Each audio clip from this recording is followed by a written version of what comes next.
Before we jump into today's episode, quick shout out to our sponsor, eBay Live. If you think eBay is just a marketplace, you're missing a whole side of it. eBay Live is where real-time excitement meets rare, exclusive, hard-to-find cards and collectibles. You can watch live auctions, catch exclusive drops, and buy directly from trusted and, quite frankly, the best sellers like myself while it's all happening. It feels like a show, not just shopping, with great hosts, the aforementioned me, creators, and streamers. Plus, everything's backed by eBay's protections and authenticity guarantees. To check it out, download the eBay app, tap the eBay Live button right under the search bar. Make sure you follow, obviously, Sports Cards Nonsense. Let's get back to your show.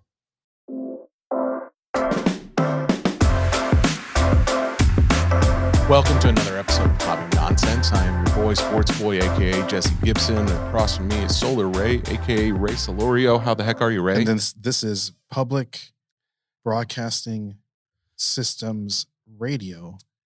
I'm going to go ahead and stop you wearing his right there, Ray. yellow shirt. I'm too angry to have too much fun on this episode. I'm too angry in this very moment because we are going to have a lot of fun, actually. But I just have to get this out.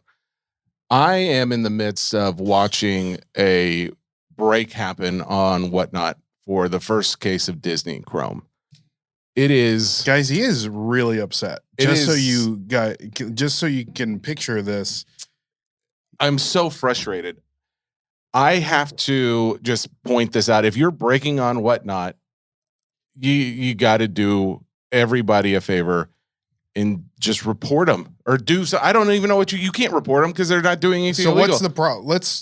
The problem is this. They have a case of Disney Chrome and they are selling 271 spots. And that's how many characters there is or how many spots there is on the checklist?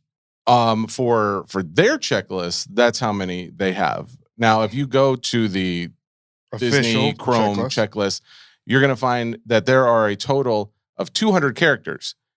You know, they've broken it out because there are some other sub characters, some moments, like iconic moments or other future stars, inserts that have characters in them that are not necessarily in that set, in the base set. Got it. So they've just cards where there may be like a card of them out there somewhere. They've included that character as well. Do you have an example?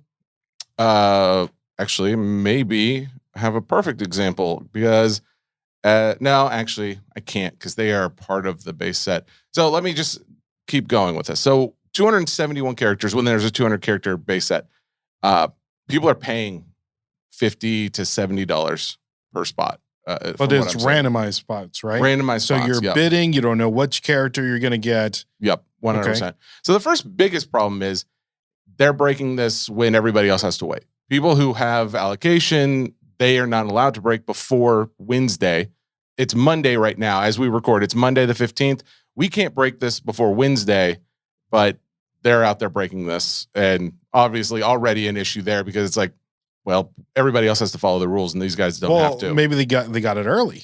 They got it early from maybe their local card shop. I've had mine since Saturday. Well, maybe they have no affiliation with Topps whatsoever. The local card shop, maybe they backdoored these cases, and he's selling them early. 100%. That's probably what it is. But it doesn't make it any. So why is that? Why are you upset at that? Because they're still that's still not allowed. But they don't have anything to lose. They can do it without any repercussion. Okay. So, how is it not allowed? It's not allowed for you because you get it. Topps street date is Wednesday. So the person who sold it was not allowed to sell it. And they know that they're not allowed to. Like they know that product isn't supposed to be sold. It's not supposed to go live until that date, but it does.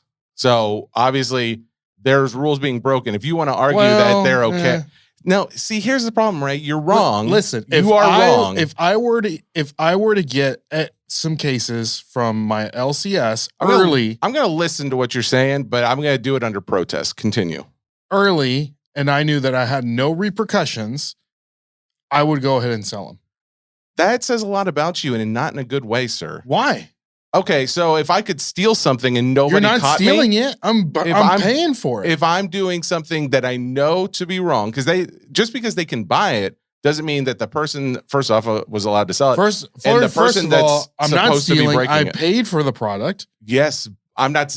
The example of stealing is this: the example of if you can do something wrong without being caught or get in trouble for it. How is it wrong? Because there's a street date. Yeah. I mean, this happens in Pokemon all the time. Stuff gets released before street dates, and Pokemon doesn't, there's not like You don't think Pokemon repercussions. cares, or you don't think there's I any mean, they might repercussions? care a little bit, but it's not like they care. It's like, whatever. Some people got it early. I'm sure there are repercussions that you just don't know about, because they wouldn't have the rule and then not enforce it whatsoever. Hey, this is America, baby.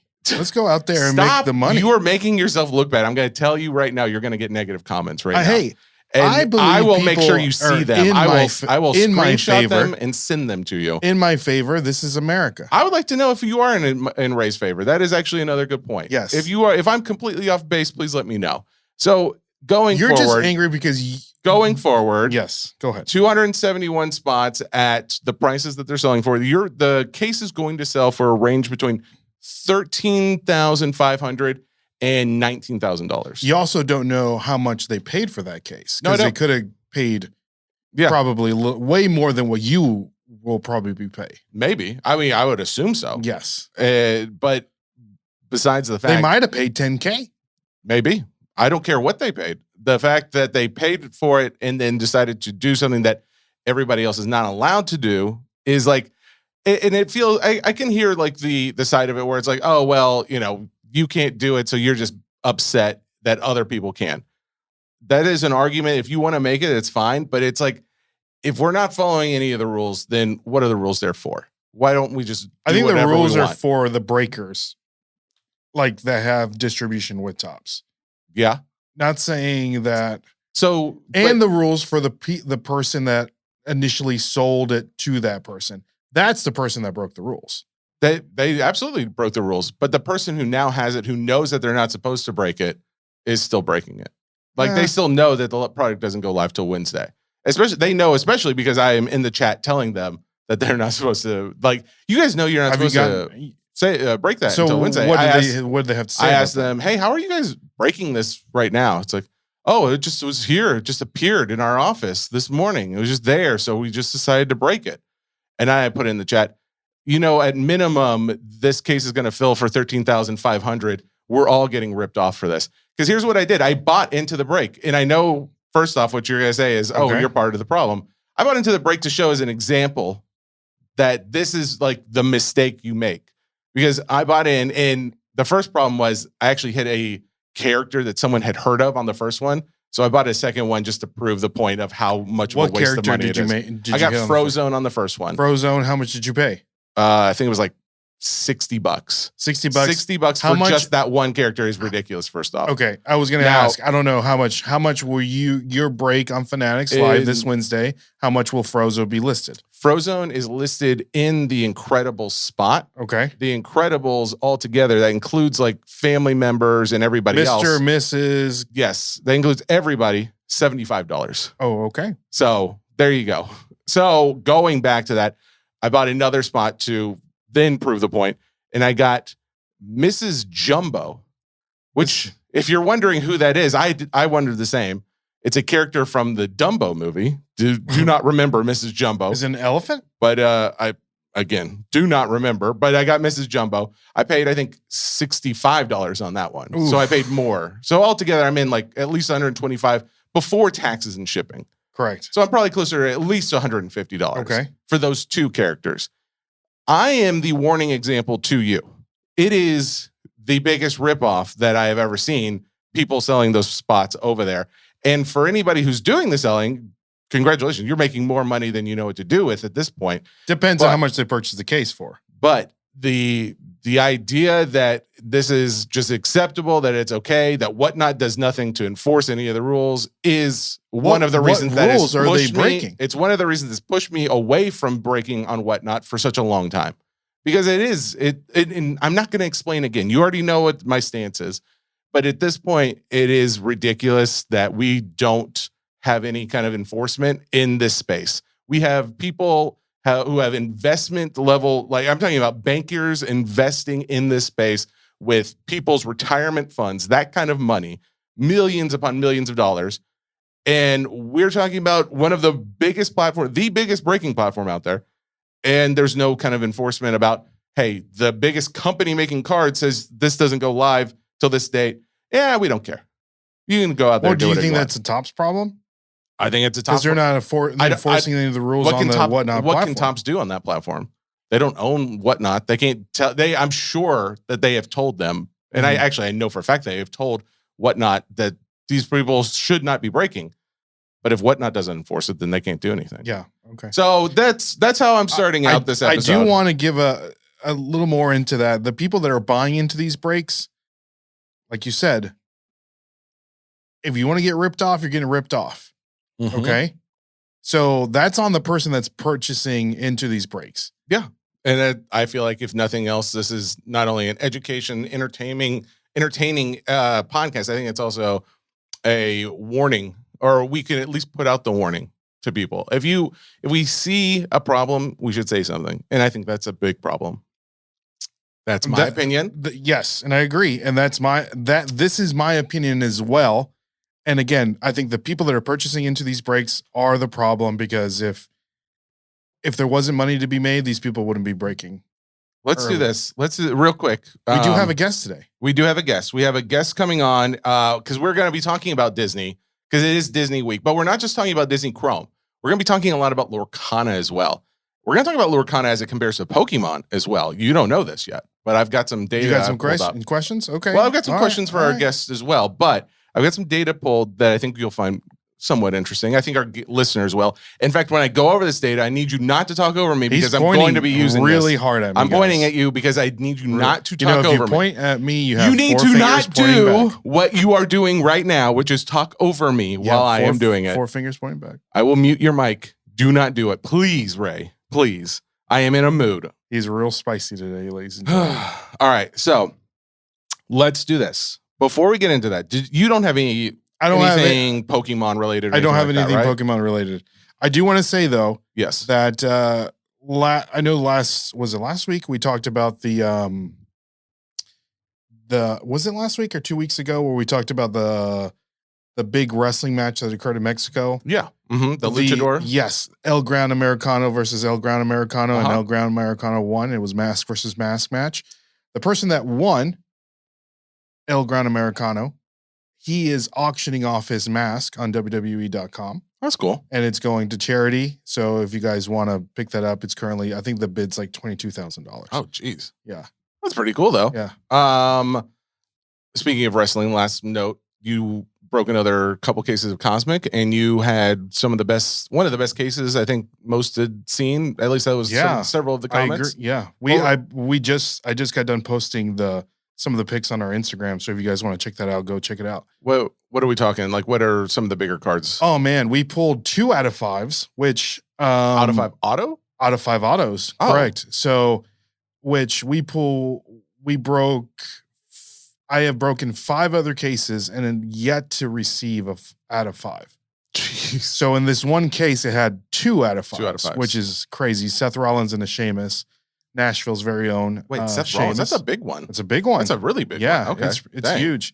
And the Sheamus was an Equinox insert auto, and we pulled another Equinox insert auto of Angelo Dawkins. And it's weird because we pulled it out of 10, Bret the Hitman Hart. And we pulled another, like in a prior case, we pulled the same, like another number out of 10 of Bret the Hitman Hart. So which we pulled 2. Yeah, you have 2 out of the 10. A fifth of them. Yeah, exactly. Yeah. So that's pretty cool. Yeah, all right. It was a fun break. All right. So let's jump into. I did not break it early. Thank you. Thank you for that.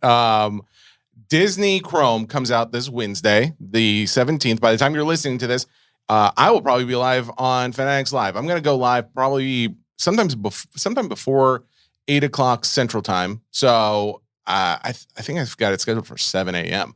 So I'm going to be live early. If you guys just want to come and hang out, you don't have to buy anything if you don't want. I've got 5 cases currently listed. I'll have 10 cases in total. I don't know if I'll just continue to list them as they fill or what, but I plan on breaking pretty much all day Wednesday and then probably most of the day, if not all day on Friday.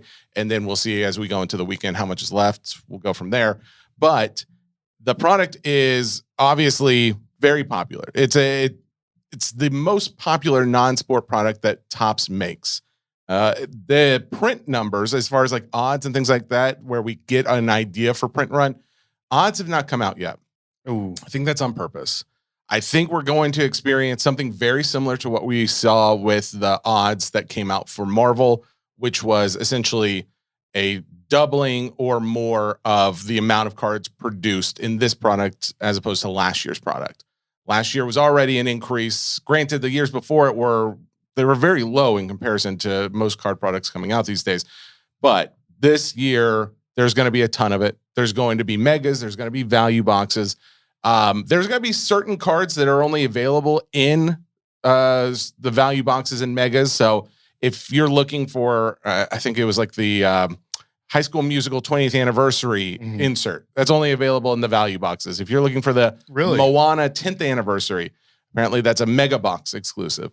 So there are certain cards that they've made chaseable in different products, but overall, the biggest ones are obviously in the hobby boxes, right? So I have seen some Targets already have some of their mega boxes out. Oh, do they really? Well, and somebody told me they ordered something on Amazon. They ordered megas on Amazon that they already came in, and they ripped an out of 30 one of the Pearl parallels of Tigger in there. Oh, that's awesome. Not bad. I'm Someone guessing, needs to talk to Topps about all these early releases. Honestly, it's one of those where, hey, if we're gonna be doing this game, then let's see what we can do. But at the same time, I'm not going to complain too much.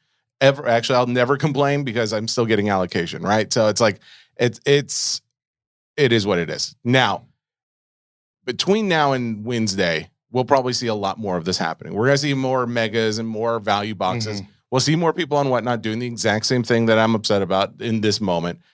But if you are collectors that are like, you go after characters, you're not just like hoping for a gamble to hit the biggest, Mickey Mouse card. Like the Mickey Mouse spot is typically in almost every break the most expensive spot. Depending on like how they've done their break, I've done like a PYM break, pick your movie. So it's like all of the Cars spots are all together, all of the Toy Story characters are all together. That's how you're doing it. Yeah. So there's like 79 or 74 spots in the break. I like that better. Up. I did too. It makes it easier, especially because there's going to be inserts that are going to have like different characters that are from the same movie, but on the same card. And so I don't want to be like, oh, well, I sold, Buzz here and Woody here, and they're on a card together. And that way I don't have to split it up or do So you do have Buzz and Woody together. All the Toy Story characters are together. Yep. Wow. Yeah. What about the Mickey, second most expensive spot. Mickey, Donald, Goofy? So Minnie. Donald, Mickey, Minnie, Goofy, and The big one or five? two others all have their own separate spots. Separate spots. Yes. Yeah. There's like so I wanted to touch on some of the debut characters, some of the case hits, the autos in there. And we're going to do all this in the next 5 minutes before our guest gets here, because we're going to do a lot more Lorcana talking as well. Some of the bigger debuts are going to come from Hoppers. Hoppers is a big hit. Zootopia 2 as well. They've got a number of characters from both those sets that you are going to see in this movie. I'm sorry, in this set. Moana 2 has a debut character in there. Elio has a debut character. Tron Ares has Ares, which was Jared Leto's character in there. Unless they're hiding which Topps has been known to do, they'll hold off like on telling you who all the autos are going to be until the end or until the product comes out. And unless they have like a Jared Leto post that they're going to be making here in the next few days, I don't think we're going to see any of those autos in there. But then you've got a number of characters from Toy Story 5, which I still think is really interesting, considering is how Toy Story 5 doesn't even come out till this Friday, which you're going to go see. I'm going to go see. You didn't see it last Friday. I know, you right? thought you were going to. But I still want to see Disclosure Day. But I know you're talking. Thank you for being so respectful of my wishes. I do appreciate it. I have a lot to say. Yeah, I'm not saying you can't say things. Just don't talk over me if you can help it when I get to the Lorcana part. Because that's the part where I'll have you seen Hoppers? No, I started it. It's on Disney Plus, and then my daughter didn't want to watch it that night, so we haven't finished. I think you need to do some research before you. What are you saying? What are you saying? Before you sell some of the Hopper spots. Oh, you mean like I need to watch it before? Yeah. I might go in there and buy some characters. I think the Hopper spot got purchased in all the breaks. Like it was like one of the first ones. Dang it! Yeah. Well, I mean, I've got the first 5 cases. There'll be more 5s. Yeah, that's true. That's true. Let me know. By the way, I was scrolling through on some of the Disney Channel characters. So of course you got the Lizzie McGuires and the Ravens and Hannah Montanas and all that. I didn't realize they have Girl Meets World characters on here. Really? Which that's Sabrina Carpenter. I'm just saying, could we not have had Boy Meets World and like, throwback a little bit further? It's okay. There's also Jessie, which Jessie spelled Jessie because it's a girl. I appreciate the fact that there is a Jessie character in here. There's Jessie two Jessie, from Toy Story and the show Jessie. And so they've got a few. Those are the bigger debuts. I think we literally just hit on all of them. Now, your case hits are going to be plentiful. So just prepare yourself. There's going to be a lot of different ones out there, which they kind of have to, right? If they're going to be doubling, probably, again, that's an assumption, but they're doubling at least the print run of this product, then you're going to have more hits to go with it. So here are some of your case hits, some of the bigger case hits, in my opinion. You've got the Reflections cards, which if you haven't seen, those cards. Right? They're so good. So good. If you haven't seen any of them, Topps Pop account on Instagram has, I think, pretty much your one-stop shop for all of like the best cards that you're going to see as far as inserts go in this product. So you can go and scroll through some of their Instagram posts. Can I get a little Christina Aguilera Reflections? When will my reflections know who I am inside? I'm trying to flip them, guys. Nailed it. You're doing good. I appreciate that. That's why I love you. You're doing so good. Let me see. So then you've got a lot of anniversary sets. There's a Dumbo 85th anniversary case hit. There is Winnie the Pooh 100th anniversary, which I think that one's actually pretty cool. That's wild. I know, right? Lilo and Stitch Shadow Box, Heart of Tafiti Shadow Box, the Rose Shadow Box. That's the Rose from Beauty and the Beast. That's cool. One of the other big ones is the Mickey and Friends Yukio E. That's the Japanese inspired ones that I think those were going to be a premium. There's also this Art of Disney that is not just, there's Disney Reflections, but also Art of Disney. The Art of Disney, they showed off some of those. They just they're really nice looking scenes from different Disney movies. So those aren't the ones that the Disney animators sketched. Okay. Those I am going to mention though. Those are, so the sketch cards in this product, you have your standard sketches, but then you also have your Disney and Pixar artists sketch cards.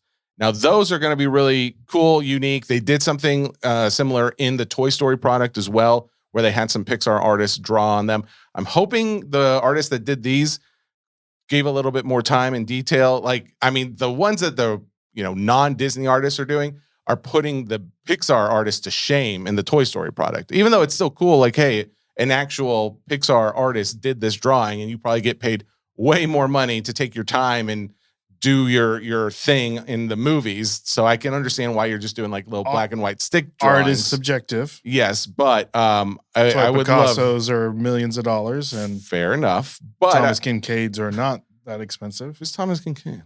Thomas Kincaid, the artist. Okay, I'm sorry. Our guest is here, and I have to continue. But I will want to continue that later. So the sketch cards are going to be huge. There's huge parallels. You got the black and white parallel again. That is Dalmatian, not a black and white Disney Mickey Mouse head like they did, I think, last year. Which I don't know why they changed it up, because like in Disney 100, it was the black and white spotted Dalmatian parallel out of 101. Last year, for whatever reason, they changed it over to Mickey Mouse heads, but like a logo fractor or something like that. Yeah. This year it's back to the Dalmatian ones, because they already had the red and black one out of 28, and that's going to be back in this year's, but I don't know why they had this. So there's a parallel out of 101, and there's a 99 out of 99 blue. Oh yes, probably. Actually, I don't have it. Hang on, give me 1 second. I'll tell you. So your parallels are going to consist of, and I forgot the Darkwing Duck 35th anniversary. That is one of the ones I'm going after.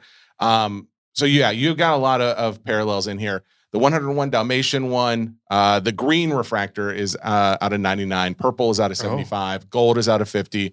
Pearl is out of 30. The Mickey Mouse red and black one I mentioned is out of 28. Orange is out of 25. Black is out of 10. Red 5. Superfractor 1 of 1. But you also have ones that are higher up as well. I don't like that they did a pink refractor out of 250 when they could have stuck with the original out of 399 like it was in Disney 100. Because in this one out of 399 is the magenta refractor. So they kind of switched things up there. I wish they hadn't. It is what it is. There's a few other hobby exclusive parallels in there that I don't care for. It is, again, what are you going to do? But there's a red wave to go along with the red refractor. So you have 2 different out of 5s. Don't need it. Don't want it. Gold I do wave. like red wave though. So they just added a bunch of wave refractors to go in there to basically just add the ability to have more printed.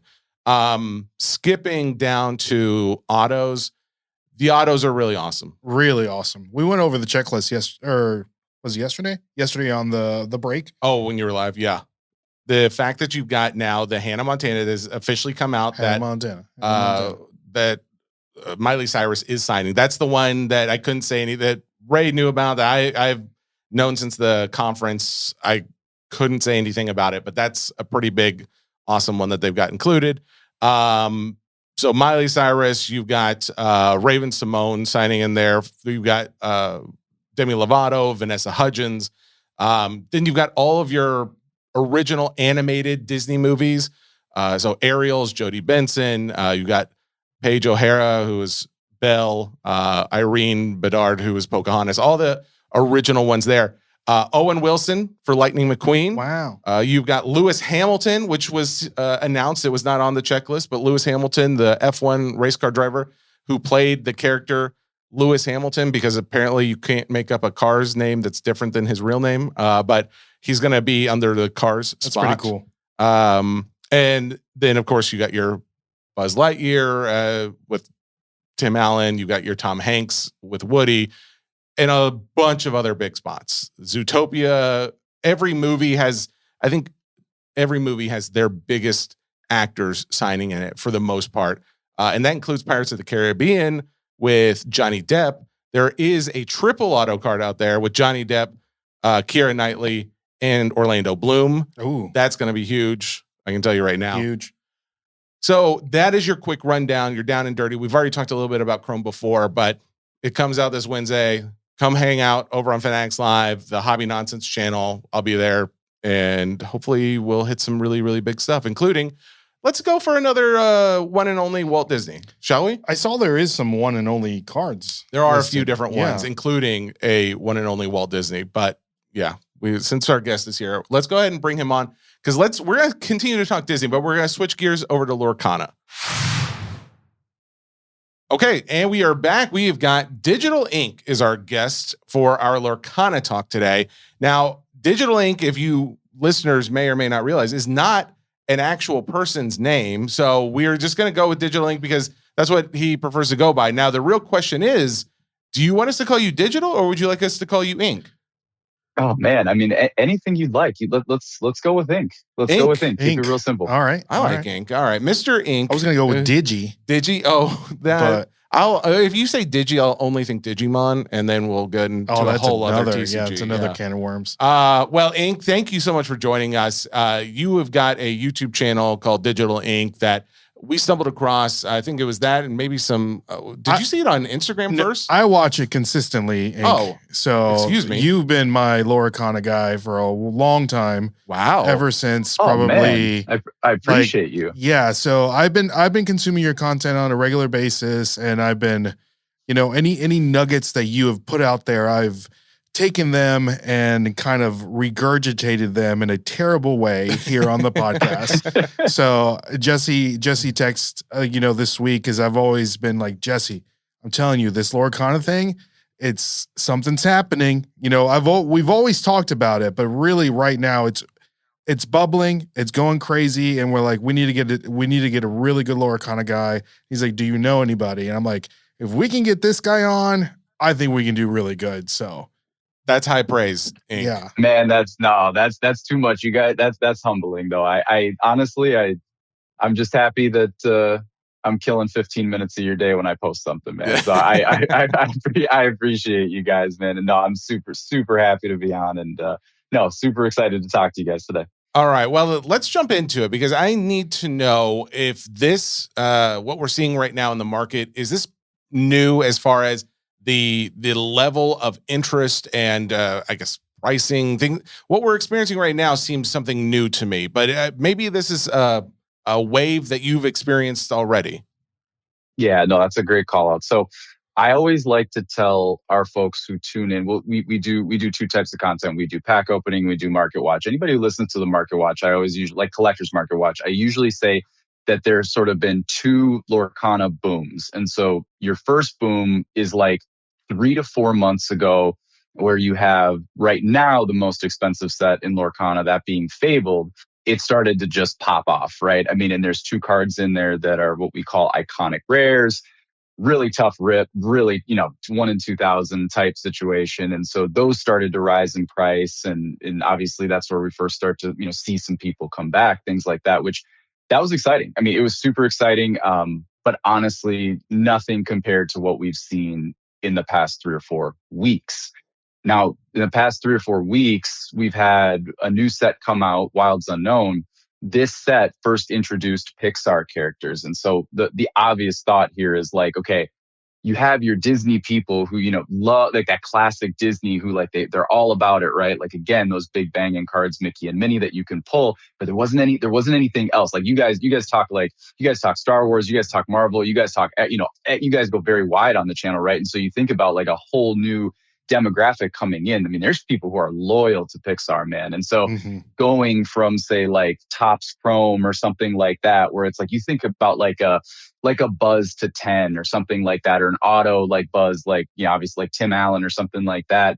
But then you come into Lorcana, where you have like proper artists doing the artwork, really tough pull, but a part of a TCG scene similar to like Pokemon, right? Something like that. That's going to excite people. And so, I'd say, yeah, kind of 2 waves, but nothing like the last month or so, man. And I would expect that we would continue to have a lot of excitement. It's going to stop at some point, but like, I'd expect we're going to continue to have a lot of excitement as more Pixar IPs come in, for sure. Well, and you talked about like how people are kind of coming into this because ever since Fable, Fable was that the set where they introduced the iconic rarity? That's exactly it. Yeah. And you nailed it. People saw those cards and they're like, this is different, right? This is because the other rarities have been around besides Epic, which is an easier pull. What's funny too is like, I remember we talked about that on this pod and I was like, oh, I'm going to get some of this because I think this is what's going to kind of turn the tide for a lot of people. They're going to see that there's an additional rarity, which just, rarity creates more collectability for a lot of people. And then I saw prices and I was like, oh, prices aren't really doing anything. It was like $99 a box. And I was like, oh, that's pretty much what the other ones were. And I remember multiple times being like, I'm just not going to get any. And like you said, like if you go out and look at a Fable booster box at this very moment, like TCG Player has got them priced at $870 is the lowest price at this very moment. Yes, $870. That is insane. And I kicked myself that I didn't actually pull the trigger back then. But now I told him, Ink. I mean, but now we're obviously in a different scenario because it wasn't a one-hit wonder either. It wasn't a case of, oh, well, people like that, and then it was done. Everything went back to $100 a booster box or less. Because now, especially with Wilds Unknown, with the Pixar set, we are seeing just in the last week, we are seeing prices increasing substantially because, and I say that as someone who went out last week and bought 9 cases of Wilds Unknown and 2 cases of Fabled at the same time, set me back a little pretty penny. But in the meantime, the cases of Wilds Unknown, I think I bought them for about $800 to $900 for a case. At this moment, they're selling for about $1,150, I think, on the low side for a case. So $250 in the last week per case. Like these kind of substantial growth, it's not something you see every day, but I think a lot of it is people are finally appreciating what the art and what the IP is giving to people that maybe One Piece wasn't giving them, or maybe the Pokemon market, even though they may, because I think this is geared towards people who play Pokemon or into Pokemon cards. But now it's like, oh, IP already know something about. Our IP I'm already connected with in some way or another. How close am I hitting onto what you would agree with? Is this completely off base or no? No, I mean, you completely nailed it. And what starting with what you just kind of got done working through in terms of like the nostalgia piece, right? Now, like I can tell you that like I like the first when I got into this, a few years back when I heard about it when the first, when the first chapter came out, started making content with Rise of the Floodborn. But the two big things that really got me to be like, I'm all in, I'm gonna go for this. The first one is when I looked at the first ever set, you compare it to like base set Pokemon, something like that, right? Where it's like, they actually had, instead of like Pokemon having like your hollow Charizard, Blastoise, Venusaur, stuff like that, it's kind of like, okay, those are obviously the most coveted cards, but also like and obviously it's not realistic these days because those barely any of those boxes exist. But like if you could go back in time and have a bunch of those boxes around you, like if you open a few boxes, like you're going to pull a Charizard. Like it's not some sort of like one in 1,000 type situation. Like you're going to pull those big time cards. With Lorcana, what was interesting was when I first saw the cards, the two big things that drew me in was like original art, obviously, but then also I saw those enchanted rares, and I'm like, wait a second, these are alternative arts. These have no business in the game or even in the hobby other than for someone like me, someone like us, where it's like, for no other reason, like I do not need these enchanted rares in order to actually play the game competitively. So they at least had peace of mind for the collector in the very beginning. And obviously from then until now, we've made leaps and bounds. But no, I mean, absolutely. Then you think the other piece of it is, like there's been TCGs that have come out lately that I mean obviously have done well in their own right, like there's, I don't really follow these necessarily, but I mean, a few months ago like Riftbound all the rage, right? Mm-hmm. Stuff like that. And it's like the big thing for me is it's like the reason I love this stuff, I love collecting and I love especially cards. It's like I want to feel something when I'm holding that card, especially if I'm paying for that card. Like you think about it, Wilds Unknown, like you said, $800 booster box, like. I mean, you need to feel something, but you hold that box, man. Yeah. I mean, that's why we do it, right? I mean, it's literally why we do it. And the thing that's the secret sauce with Disney is like, man, we all grew up on Disney, man. I mean, it doesn't matter if it's the House of Mouse or if it's Pixar or obviously now it's Marvel on the scene and Star Wars and stuff like that. But like, Disney goes so wide.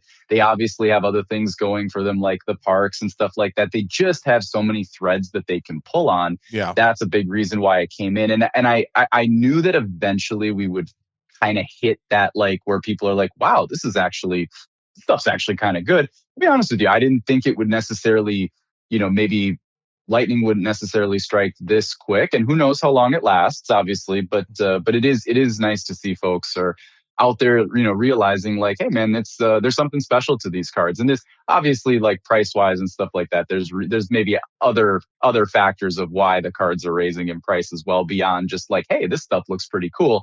But it is fun to see that it's finally catching on, because I do think there's a lot of similar threads as to like a Pokemon or something like that, where it's like, unlike other TCGs where it's like mainly like think about like Magic and stuff like that, where it's like mainly player based. No, man, I mean like they would be foolish to not pull on that collecting thread. Yeah, being Disney. So definitely those things. You nailed it, man. Can I ask you, do you play the game at all, the TCG? I know how to play like very, very lightly, but I'll tell you what, if you start getting into a conversation with me, I mean, I can go like a layer deep with you, but after that, I'm going to embarrass myself. But to be fair, I always call that out as I'm torching packs with people on my channel. I'm like, look, I understand the game enough to know like, what's going on, like, the rarities, the attack of the cards, like how to, like theoretically how to play. But if you ask me like, compare this toy deck to this dog deck or something like that, I'm gonna have nothing for you, man. And that's the thing. I mean, I don't either. I'll be honest with you. I'm not a Pokemon guy either. I didn't actually play. Now, granted, I did try and learn a little bit of Lorcana back in the day, because like from chapter 1, I thought this was going to be big. Like I still have a sealed case of chapter 1 at my house, because I thought, oh, this is going to be a big deal. And at first it was, the Enchanteds were going off the charts. The PSA 10 Elsas, I know they still hold value, but they were, 5 digits in some cases. And I'm like, okay, this is going to be a thing. But then the next set came out and the next set came out. And I was like, oh, it feels like interest is kind of waning a little bit. Or, there was still gameplay. There was still plenty of people playing, but it wasn't until now where we're starting to see a further appreciation of it. And I'm sure part of that is some of the TCG aspects of it, like the actual gameplay, because I do hear more and more people talking about how there was a tournament or how they entered and they really appreciated the simplicity to getting into the game. And so there are aspects of that, but I also see how, we've talked about forever on our show about Pokemon and how big it is as far as not just the TCG aspect of it, but obviously the collectability. That's the even bigger part. And the problem has been for a while now, it's just, even though they're printing so much of it, you can't get your hands on it. Kids can't get their hands on it. It seems to go to a scalpers a lot of times. And so it starts to turn to, well, what's something else that we can get into? And so One Piece has been the other one. One Piece got popular, but the problem is people don't know One Piece. Like they say they do. And I'm sure there are some who do, but at the end of the day, the assumption is more than likely, at least in the States, there's probably much, much more people that know Disney than they do anything in the One Piece world. So it makes more sense in my mind that if the question comes, hey, what's next after Pokemon? What's the next big thing?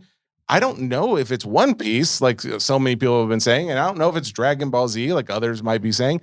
I think Lorcana is the most obvious answer to that question in my mind. Hey, I'm with you, and it's funny. When I first came into the hobby, is like I want to collect these cards. I mean, you gotta think this is years ago, and I mean, I was on an island, you guys. Like, there was no one. I mean, honestly, I always would joke, with my friends or with my wife or whatever. I'd be like, honestly, people are probably watching me rip packs so that they can see like pull rates and they can see things for like, oh, what if I get a box, what will I pull so that I can be able to build a deck around it and stuff like that. Like, I could just feel like so much of my my community was like people who like primarily played, because then there'd be a weekend where they're like streaming, a tournament or something like that. And it's like, whoa, nobody watched that video. And that's fine. Like that's okay. Like that's totally fine. But no, I mean, it now, and to your point on One Piece, where it's like, hey, look, I mean, with how crazy cardboard is right now, rising tide raises all ships sort of situation. There's no reason why every TCG that has been mentioned, on our conversation together can't be fantastic, right? I have no problem seeing One Piece be wonderful. I have no problem seeing Lorcana be wonderful. And to be fair with One Piece, like they hit first. Right. Like, I mean, whatever it was, like 6 months ago, nobody cared about Lorcana, but One Piece was popping. I mean, it was there. It was doing its thing, and it was already in Scalp Land, and stuff like that. So obviously now with Lorcana coming in, on that side of things, it's like, yes, I'm in agreement. I'm so biased that I don't try to be like, yes, you're right. It's gonna outperform everything. I just try to kind of go with the flow because I'm gonna be around forever, regardless. Like this is truly my favorite hobby, and I want to be a part of it. But no, I mean, I just think, like you said, there's so many threads they can pull on with, to your point, like, One Piece has been around for X amount of time and Disney's been around for 100 years. So it's just, yes. I mean, absolutely. It is, you can't ignore that. And so again, they can both absolutely be successful. There's no doubt about it. But no, I mean, I get excited thinking about like, the tournaments that they have all over the world, the Disney parks that they have all over the world. They have constantly now for the past, honestly, almost since inception of the hobby, been handing out promos at the parks and stuff like that. They're starting to have like unique identifiers, like unique rarity symbols, like that have like a Disney, like the kingdom on it on the bottom that shows like that you got it from a Disney park, right? Oh, like cool. There's those types of things. Like that's cool. It's exciting. Like I think they're starting to really press the right buttons. And they've also, from what I understand, have brought some people in, from other TCGs to say like, look, this is how we're going to rev the engine a little bit harder. And I think that's done great as well, because no, there's no question, like not just for Lorcana, but for the TCG hobby as a whole. I mean, this is a whole different topic, so we won't go down this rabbit hole, but like, I mean, I never thought we could boom harder than we boomed like around COVID. But Oh, like sure. we're doing it, man. Like, I mean, this is insane. I mean, this is truly crazy. Like what people are paying for cardboard, and like, hey, and I'm right in the fray. Like I'm right in the crowd, like doing my thing as well. Because yeah, I mean, I just think it taps into something extremely, extremely special and personal, especially in this like tech AI like type world where nothing feels real. You know, it's like you hold those cards and it brings you back. And like I Yeah. just think people identify with that. And Ray, feel free to jump in because I don't want to just no, you're good. talk over. You're good. But going into this a little deeper, so I started looking into like pull rates for some of this stuff, and you had mentioned it. Like the iconic was like when you said 1 in 2,000, and that's not 1 in 2,000 cards; it's 1 in 2,000 packs. Obviously, like that, you got to pull a lot of packs to pull. Say the what is it? The Jungle Ranger Buzz. That's the big one right now, right? Like that's the one that I think last I saw there's a few that PSA 10s that sold 15, 16,000. There's a black label now that is listed for I think 130,000. I don't think it's sold, but it is listed at 130,000. So it's not easy to pull one of these iconic cards. I went to ChatGPT. I tried to pull a little data if I could. These are the numbers that it gave us. Now, granted, take this with a grain of salt because obviously it's not always accurate as far as like these numbers go because they base it off of other people who might have inaccurate numbers, but it did have the same 1 in 2,000 rate that you mentioned. So we at least know there's some similarities, but it in comparison to say the last, I asked it to pull up like some of the more recent Pokemon sets that released and some of the more recent Lorcana sets that had released. And it gave, for an understanding, it said prismatic evolutions of, if you compare that with Black Bolt and White Flare and then Destined Rivals, Journey Together, prismatic had the most production. It was produced more than any of those by far. And if you took the Reign of Jafar, how do you say this? Is it Archasia's Island? Arcasia's Island, Arcasia's Island. Which is a very tough word that we all had to learn. Thank you. Thank you. I feel less dumb. So if you took Reign of Jafar, Arcasia's Island, Fabled, and Azurite Sea, if you took those four, it said Reign of Jafar is produced the most. So you have prismatic of the Pokemon and Reign of Jafar being produced the most there. So with that information in mind, it said prismatic was produced about 8 to 15 times more than Reign of Jafar. Again, Reign of Jafar being the most of those. Black Bolt, White Flare, 7 to 12 times more. Destined Rivals, 6 to 10 times more. Journey Together, 5 to 8 times more. Fabled was 0.7 times as much as Reign of Jafar. So we're kind of seeing the print runs of this are much, much less. And therefore, when we start looking at booster box prices, that kind of is what led me down the road to, okay, well, how does that compare? So I pulled up I pulled up the last 4 of each, in chronological order, the last 4 Pokemon, the last 4 Lorcana ones. So the last 4 Pokemon were Chaos Rising, Perfect Order, Ascended Heroes, and Phantasmal Flames. All right. So I just want to throw this out there real quick. Chaos Rising over the last 3 months is down 10% for a booster box. All right. It's currently selling somewhere around $230 though. The Perfect Order is down about 8.5%. It's about $225 for a booster box. Ascended Heroes didn't have a booster box, so it had a booster bundle. It sells at $82 right now. That's actually up a little bit over 1%. And Phantasmal Flames, again, booster box, it's selling at $435, by far the most popular of all of those. And it's up 19% over the last 3 months. All right. So we have Phantasmal Flames really being the only one that's really stood out over the last 4 releases. And it is the oldest. And it is the oldest of them. So let me now jump over to Lorcana. So the last 4 Lorcana releases go with Wilds Unknown. That one is selling currently at $254 for a booster box. It is up 72% over the last 3 months. Winter Spell sells at $165 right now for a booster box. It's up 62%. The next is Whispers in the Well, sells at $177 for a booster box. It's up 45%. And then you have Fabled, which is selling at $870, and it's up 212% over the last 3 months. In my mind, I think the consumer is obviously leaning one way at this moment, or they're leaning very hard in the direction of Lorcana over Pokemon. And it doesn't mean that, they're choosing Lorcana before Pokemon. It's just they actually have access to it. They can get some of this, or at least they could. Mm-hmm. Because now you go out and you see prices are rising. I just mentioned how the Wilds Unknown is up $250 a case in the last less than a week. You've got the same thing with Fabled. It's also increased. I think maybe I want to say $400, maybe $500 in the last week for a case. Everything is increased substantially. And all I'm seeing on social media is how everybody's talking about Lorcana. I really do think if it's not a moment in the sun, I really think this is more of a transition of, hey, we're still Pokemon people, but we're going to start accepting in some of this Lorcana as another TCG cardboard option for us.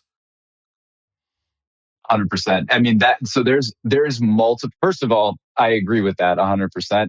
And we talked about this a few minutes ago, where there's a few other factors happening in here that are, just besides hey, this is this amazing nostalgia that I want to be a part of. I had never heard of it before, but now look at this. Maybe I could, if I'm somebody who can appreciate artwork or something on a card that's difficult to pull, instead of going from a Buzz Lightyear Air Disney card from Topps or something like that. Maybe I go for the Buzz Jungle Ranger. But to that point that you just called out on how rapidly things are increasing right now, there is the aspect also of you have, yes, Pokemon people coming in who they've done this before. They know what they're doing, and they see this as okay, we're 12 sets in, man. This is 2.5 years. It's not 30 years. It's 2.5 years. Unlike Pokemon, who's celebrating the 30th. It's if we get in now, even if we feel like there's that FOMO factor to it,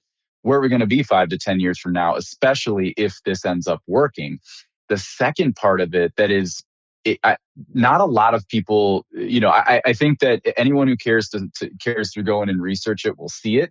But not everybody does. There's a whole lot of people out there who are just whoa, I didn't know about this Lorcana thing. I'm seeing it on social media. Let's get in there. Whoa, why is PSA 10 Buzz going for $16K? Why is Mickey, why is Mickey Brave Little Prince? It just hit the $20K mark. There's actually there's an insane auction going on Golden right now that is the sequential Mickey Mini PSA 10.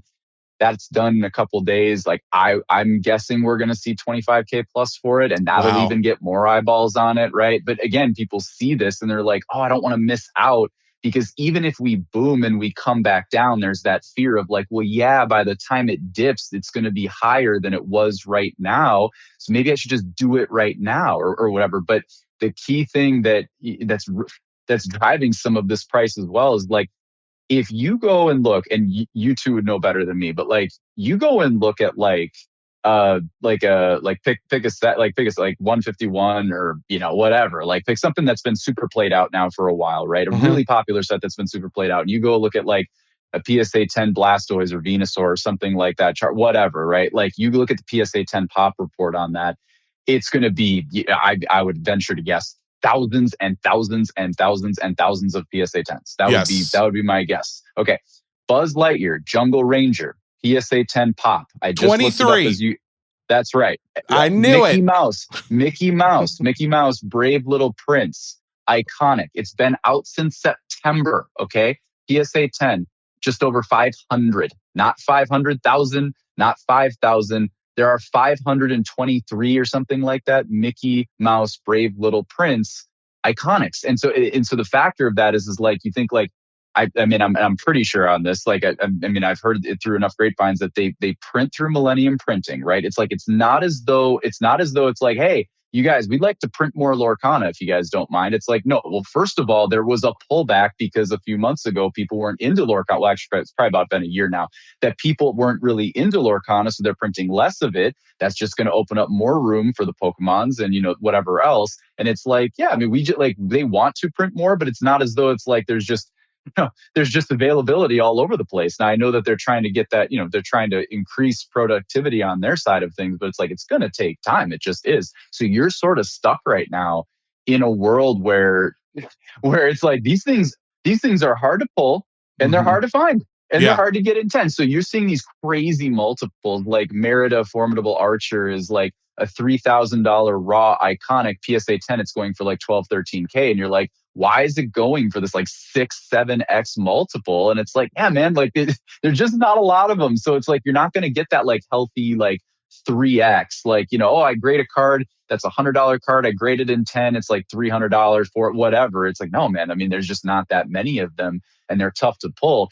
For an example, like we just did a video on our channel where it's like, I try not to do too much of like, hey, check out my shiny cardboard. Like, cause I know people want to see me rip packs and stuff like that. And like, they can live vicariously through like, hey, oh, cool. That's a great pull. Or, if I strike out, at least I'm striking out. At least you can be like, whoa, I'm glad that's not me. Right. Like I can supply that for you. But like people, have been asking to see my iconic collection. And so right now I have 7 out of the 8.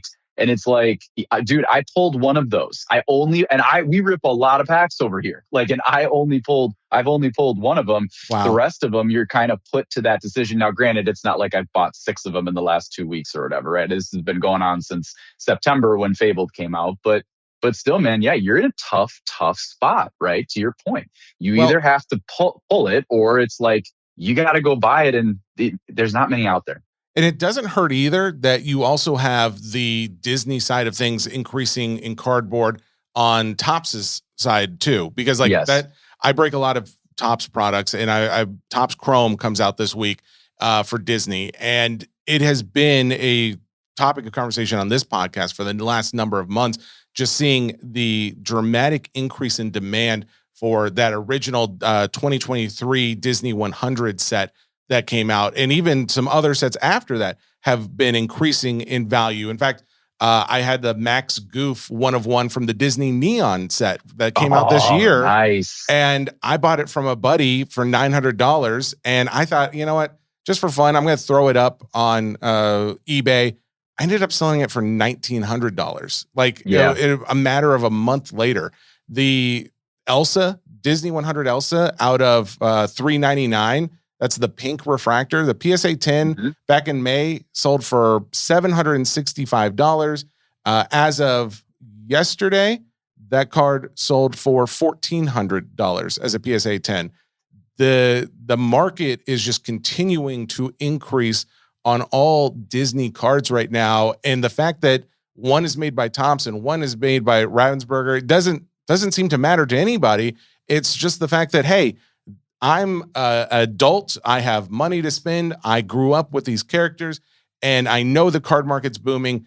It makes perfect sense that we would see such a dramatic increase in these cards, because I think all it's really taken at this point is just somebody to push it over the edge. Because it's made sense to everybody. Everybody you make this argument to has said, oh yeah, of course Disney's a popular IP. Oh yeah, of course those cards would go up in value, but they haven't. But once people start seeing, oh, other people trust it to be high in value, so they're paying higher prices, it just was a domino effect. And that's what I think we're in the middle of watching, are these dominoes falling down. 100%, man. And I've given this example because like I have buddies who they collect, like in the sports card world or, whatever, Topps Chrome and stuff like that. And like, they've asked me, they're like, I mean, this can never get to the level of Pokemon or anything like that. And I the example that I always like to give is like, they don't have to, man. Like first of all, Pokemon's had a 30-year head start, and they have done and are continuing to do great things. But like the example I gave him was, one of my buddies was like, why can't Pokemon be the iPhone and Lorcana be like the Android. Like they can exist in the space and there's still plenty of people who are going to love it. Like, yeah, I know predominantly most of the world uses the iPhone, but there are a lot of Androids out there, man. Like there's a lot of people like not using iPhones where it's like, it just gives you some diversity in the space, and it gives people something else that can also feed their nostalgia. So to your point earlier, where you're like, Pokemon people saying like, we're not leaving. Like we just want to do both. Like, why can't we do both? And of course, if you've been in that space for a minute, like more than likely you're a big fat winner. And so what you can do is like, of course, you can say, you know what? I have Pokemon slabs. I'm just staring at them, man. I'm just staring at these slabs. Maybe I sell a couple slabs and get some sealed Lorcana, rip, or go get, trade one slab for another, from the Pokemon side to the Lorcana side and dip my toe into there, and again, to your point, people in the Topps Chrome side, people who don't even care about trading cards, but they see it when they go to Disney World and they're like, what the heck are these things? Like, wait, is this like Pokemon, but for Disney? We should look into this, right? Like there's just so many funnels that can go into Disney, because at the end of the day, if you love something, you grew up on something and it feeds your nostalgia, like yeah, that's a powerful thing, man. It's a very Absolutely. powerful thing. So I agree with everything you just said. I do have one disagreement though. As an Android user, I can say that Android phones are the more popular phone worldwide. However, in the States, Apple is the more popular phone. That's more than fair. You know what? Spoken like a true Android exactly. guy. But hey, you won. You win that. You win. And that's why I'm a Lorcana guy and not as much of a Pokemon guy. That's exactly what's happening. So. Yeah. Ink, I have a ton of questions to ask you, so I'm going to go ahead and start rattling them off. What do you think that the person that is collecting Lorcana, like what kind of person are they? Are they big collectors, Disney collectors, again, TCG lovers? Like, where is the Venn diagram? What kind of person do you think that they are?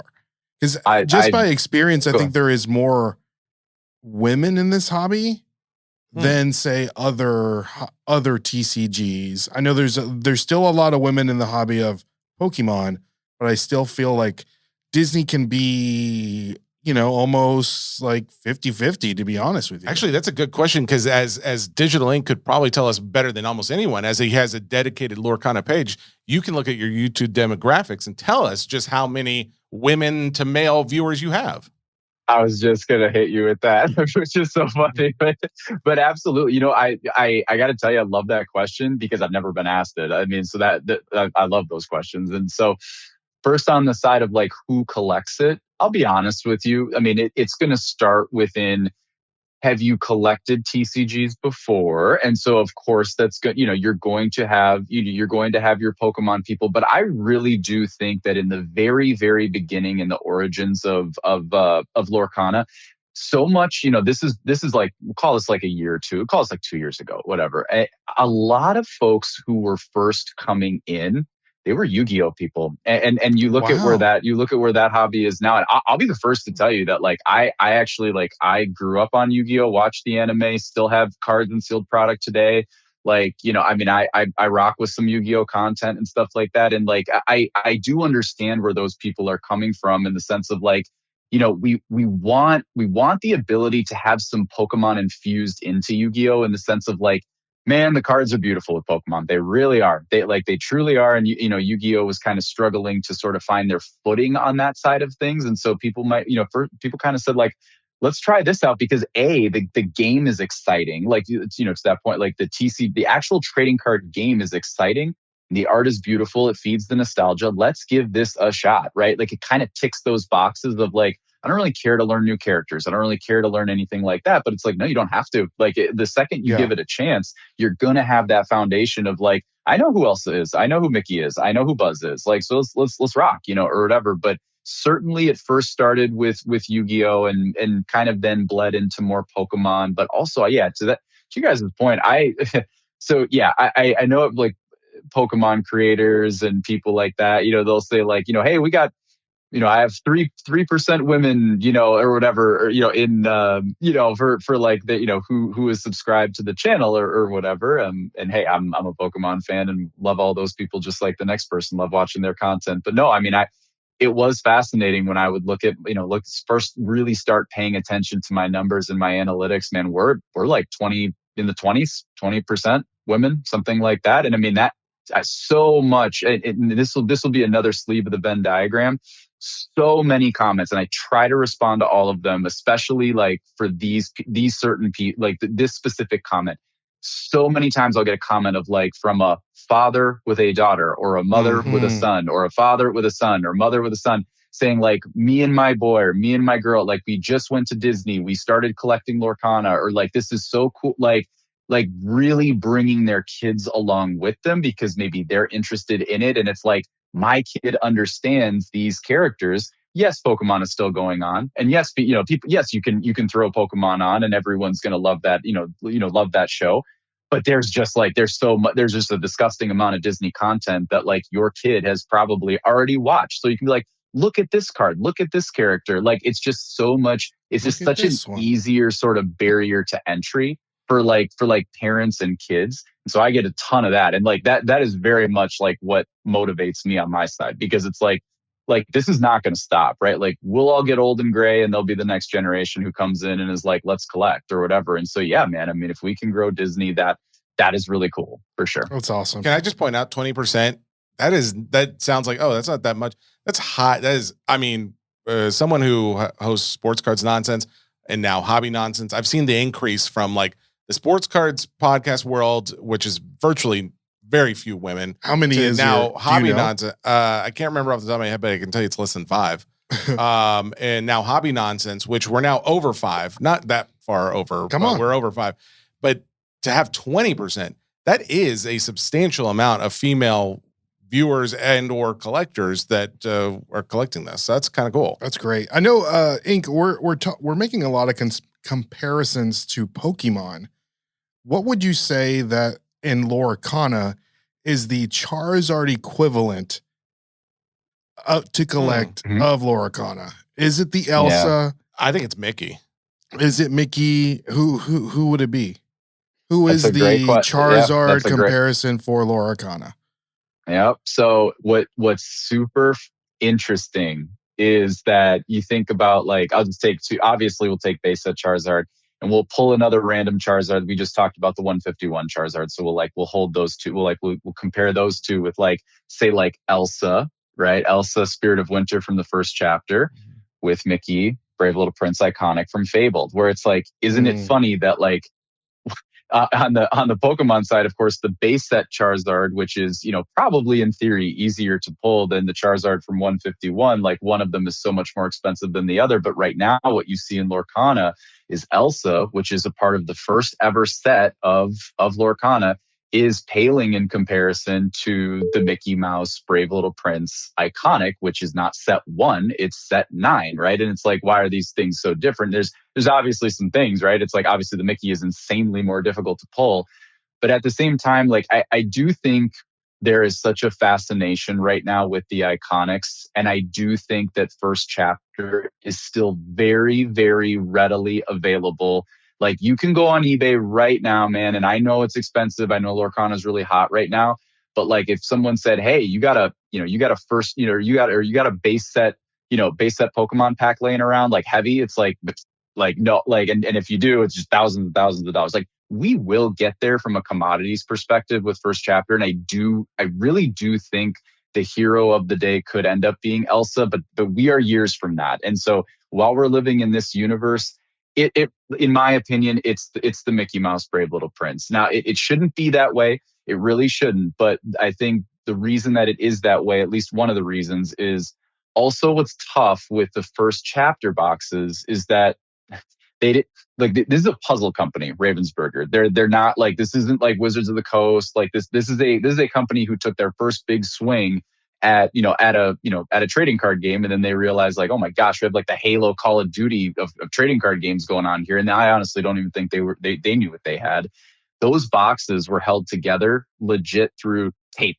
There was no saran wrap, they weren't sealed. And unfortunately, in this world, I subscribe to the fact that all people are good. But look, there are some people out there who are pulling stuff and then shoving packs back in. And it's very, very doable to make it look like it's on the up and up. And that's why you see a lot more cases sell from first chapter than like the individual boxes, right? Because the cases, at least it's a little bit easier to, still tough, but anyway, Do they? I do think in this, on that point, yeah. can you clarify for the audience, Inc?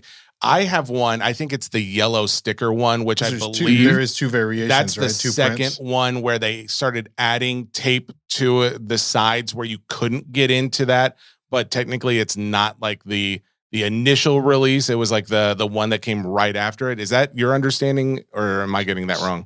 So if it's the one, if you're describing what I believe you're describing, the yellow sticker is actually EN1. That is actually the first wave. EN2 is, it looks very similar to other cases. Like if you buy a case of Reign of Jafar or something like that, or a case of Arcasia's Island, case of Fabled, whatever, like it basically is a red and white sticker that says, it shows the set number, right? And like it's not going to say Fabled on it. It's going to say set 9 on it or something like that. When they did do the second run with EN2, they kind of started going down that path, but the yellow sticker should be EN1 if it's what I believe you're describing.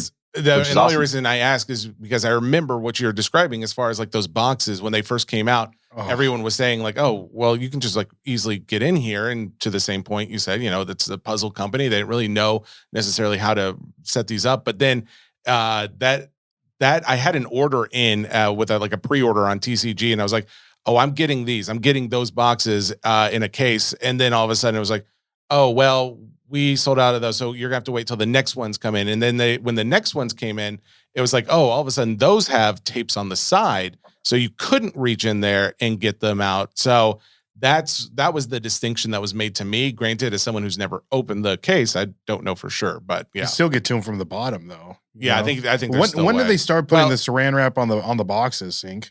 Mm-hmm. That'd be Into the Inklands. So that's the third set. So with first chapter and Rise of the Floodborn, they have that same vibe going on where it's the tape, right? And I think they actually, it's very specific kind of tape. It's almost like wafer looking, like circular, like wafer strip tape or whatever that they put on they had it on the fronts of it, and then they ended up putting it on the sides of it. But yeah, as we know, you guys have been around for a long time, right? Like I've been doing this for a minute.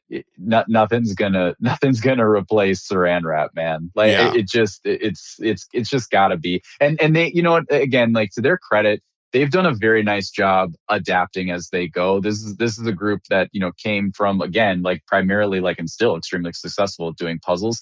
But again, like they really listen to their audience. I mean, because it's not as though it's like, oh, sorry, we messed up on first chapter, we'll fix it the next set. Well, no, the next set is probably printing and is probably like ready for shipping, like ready for distribution. Like, so you can only implement changes so fast. To their credit, they implemented pretty quick. So set 3 was a good transition there.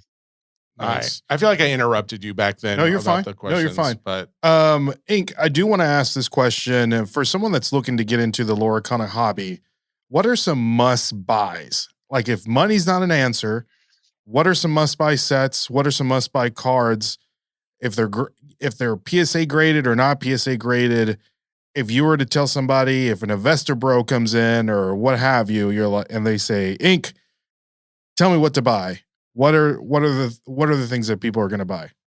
Yeah, for sure. So my answer, I had a longer answer for you, but then you said investor bro comes in, and so it gets a whole lot easier now. It's just kind of like, hey man, if you want to, if you're trying to get the biggest, fattest stuff, here it is for you. But no, I would say there's two main pillars. You need first chapter and you need Fabled. And the reason that I say that is because, of course, yes, Fabled is popping off right now. Not as much as first chapter, but what's very interesting with both of those sets is I always like to tell our folks who tune in, I always like to say Fabled is almost the restart. It's the rebirth of Lorcana.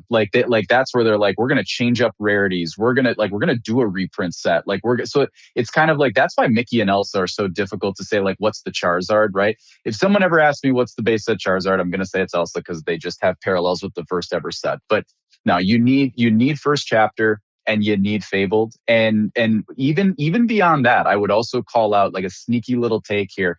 with first chapter, make sure to get yourself some first chapter troves as well, because the first chapter troves, they only did one wave of them. So like we just got done talking about like the EN1 versus EN2, the yellow sticker versus no yellow sticker. When they rolled out the EN2 wave, they didn't make more troves. So until Fabled got like white hot, most troves would be like 70, 80 bucks. If they're like a really good trove, they usually start out like selling for like 60 bucks, something like that. First chapter troves were like $250. And it also makes no sense, because it's like, wait, first chapter is $250. That's 8 packs. Meanwhile, a booster box of first chapter is $350. There's 24 packs. The math doesn't math there. Like that doesn't make right. Like that. So in other words, the first chapter booster box should be $750 or something. But no, that it's not.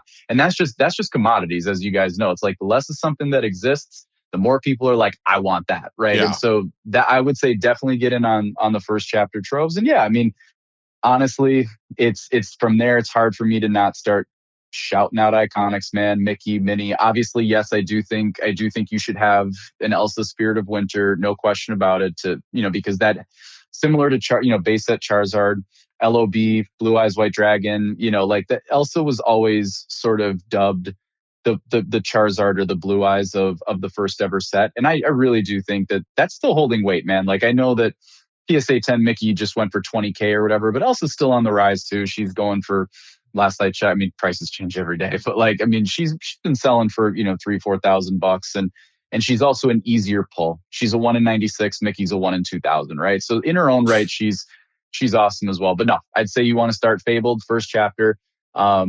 But no, at the end of the day, also, and maybe even I'd throw Wilds Unknown in there as well, just because that's your first ever Pixar set as well. A lot of firsts. Like I'm trying to get people in on the firsts, right? Can you go back and like, what would your answer have been if it wasn't for the Investor Bro? Well, I have a follow up to that question. Also, is not only what's something that's not for the Investor Bro, which would be like a regular person that you can tell us what are some underrated sets and some underrated cards that people can go ahead and invest in, that maybe in the future they could gain a little money by picking up those cards right now. That kind of hits on like how I would have expanded on my answer, because I'm certainly not going to tell an Investor Bro like, hey, I know that Ursula's Return, which is set 4, like I know nobody cares about it now, but don't you worry, like eventually the market's going to go wide enough and people are going to say, hey, this is where we can go, scoop up some cards. That person's going to be like, no, man, I want the card that just went from 16,000 sold to like it's going to be 20,000 tomorrow. I want that card. But no, if you are someone who wants to get into the hobby, what's very exciting is there are still sets out there. And so I'll start with Into the Inklands, Ursula's Return, Azure at Sea, Arcasia's Island. These are all sets that are very, very affordable still. And you can get your hands on them. Like, honestly, I don't quote me on this, but like the last I saw of a booster box of Ursula's Return, I think it was still under $100. In this boom, it might be over it now, but it's not much. And we just talked about Fabled going for 800 and something.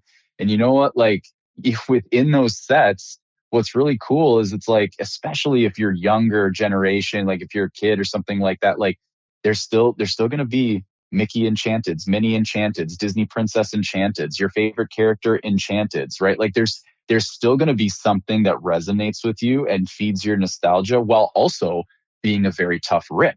The Enchanteds all the way up until Fabled are guessed to be a 1 in 96 pull. That's 1 in a case, right? That's still tough, man. That's still a tough pull.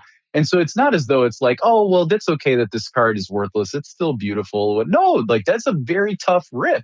And we're starting to see people this is what's kind of going on in the boom right now. And it's ever changing, but people are starting to go in on those sets a little bit. And you are starting to see random cards be like, whoa, that has really popped, because people are starting to really appreciate, the beauty of it, the artwork, where it's still a tough 1 in 96 rip. So yeah, going from Investor Bro to like more just like, hey, I'm looking to get into it. Like I would say pre-Fabled Enchanteds are a great start, because it's not where people are looking.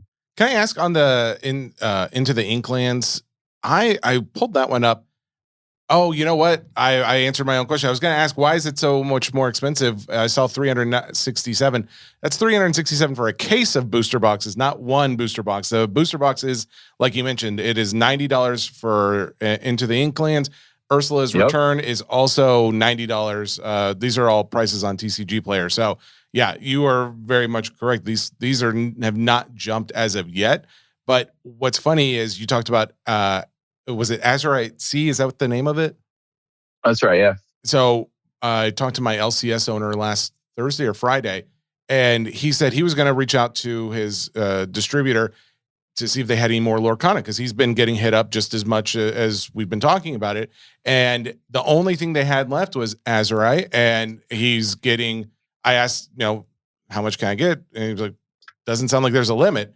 I got 4 cases of it at like $250 a case. So it's like for $1,000, I got 4 cases. And since then, like, because this again was like last Thursday, and just in the last few days, we've been seeing a boom. I believe they're now up to like 90. I think it's like closer to 350 or so for a case. So everything seems to be increasing at this very moment. Will it stay up? Will all of these other ones stay up? I think you're right. Like, I think it's over time, they definitely will. My question is, how do we navigate these seas? Because this is a boom. I just don't want to see a bust. I want to see it go up, but I don't want to see. You're so heavily invested all of a sudden. Well, I mean, I'm heavily invested compared to where I was, but I mean, in comparison, I just bought 4 cases of Azurite C. But compared to some people, like they probably have truckloads of this stuff. I've seen like a few people showing off like their warehouses of all of their Lorcana, and I'm like, okay, yeah, I just got a few things I can fit in a closet, but these people are really invested. So I do want there to be real value here, not just I'm going to make a quick buck, because I don't have any intention of turning around and selling all these. And that was kind of my conversation with my wife over the weekend. I'm like, a lot of this stuff I'm buying for like Disney Chrome, and then there's Marvel Chrome coming up, and I got like 10 more cases of V Friends, and it's like all this stuff is adding up. It's really expensive. Oh, yeah. But it's like, okay, I'm going to sell it pretty soon. I'm going to do breaks. I'm going to sell some personals. I'm going to move it, and that money will come back in. But all the money I'm spending on Lorcana, I told her, I'm like, that stuff I'm buying product. I'm buying inventory. This, I'm buying investments. I'm not planning on moving this stuff tomorrow. So that's where I'm like, well, yes, I want it to go up. And of course, it would be great if it shot up overnight. But I don't want it to shoot up overnight if it means that it drops and stays down. Mm-hmm. I would rather it go very slowly, but continue to move up over time. That's honestly that's my exact thought and my exact fear as well. I mean, it's going to be impossible for me to sit here and be like, I'm not happy about what I'm seeing. Of course, I'm over the moon about it. Like, how could I not be? But of course, it lives in the back of my mind. Like, I really hope we don't get too hot too fast. I will once again give Ravensburger a lot of credit. They're doing everything that they can to take that scenario that you just put out there and say, like, okay, how do we avoid that? So for example, with Wilds Unknown, they've now increased the pull rates to where an Enchanted has gone from 1 in 96 to 1 in 65. That's confirmed. Like, I mean, I'm pretty sure I saw some sort of chart on there from someone either within the Lorcana Reddit or something like that. And then also even like the legendaries, which usually there's like 2 per box, or not 2. Sorry, that's the epics. Usually it's like 6 per box. Epics are like 2 per box. Honestly, like the boxes that I've opened, I've pulled 9 legendaries and like 3 or 4 epics. What they're trying to do is they're trying to give both game players and collectors alike. They're trying to make the best of both worlds happen here. This is at least what I think. Because if you're a game player and it's just kind of like, look, man, I just need these legendaries so that I can create play sets and that I can go play these, play with these cards. It's like, okay, well, there were some really good legendaries that were like $35. And man, to run 4 of those, it's like, man, not everybody has that, $140 to get 4 cards in a deck or whatever like that. But right now with Wilds Unknown, most expensive legendary, I believe, is still Dale. He's like $8 because he's just a lot easier to pull. So it's like, okay, if you're a game player, hop on TCG Player, grab those singles. And yeah, if you're a collector, like, yeah, man, go do what you're doing right now and grab some cases, man. And, hold on to them, right? Because that's awesome. And that makes you feel like you're a part of it as well. So they're doing all they can with it. They really are. Now, they also, I will say, to our understanding, they increase the pull rates of the Enchanteds, but they left the Iconics flat, and that is very much how I see. Like that's very much what I'm seeing, like from people I'm talking to, and also sales. Obviously, I track it daily. It really does feel like we're still living in that 1 in 2,000 world with those as well. So you still get that like big unicorn pull, right, with Buzz and with Merida and stuff like that. Which again, I think that fascinates people, which is cool. Yeah, I'm glad about it personally. Ink, what do you think about the art style of Azurite Sea? Oh man, I thought we were maybe gonna code over that question because you mentioned you bought cases and I was like, hey. Oh, I know what it looked like. Here's the deal. I will never sit there and say like, hey, there's like tell us the truth, Ink. No. So what he's referring to is that the one downside with Azure at Sea, with their enchanteds, they made sort of an aggressive play with their enchanteds in the sense that like they all look the same.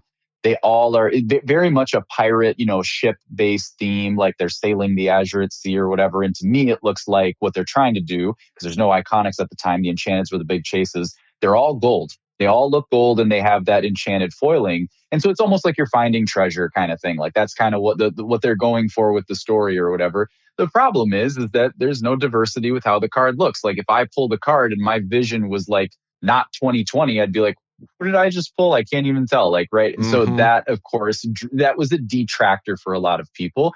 And I really don't believe that these two things go hand in hand because Riftbound was literally just coming out at this time. But ironically, also just after Azure going into Arcasia, we saw a massive amount of people leave the space. And so I don't know, like it's kind of one of those things where it's like, people just didn't necessarily take to them, but I also respect them for shooting their shot on it. But again, going forward, no one's going to tell me that that set should be not worth anything at all when those cards are still difficult to pull. They're still 1 in 96. They're still those are still very, very difficult cards to pull.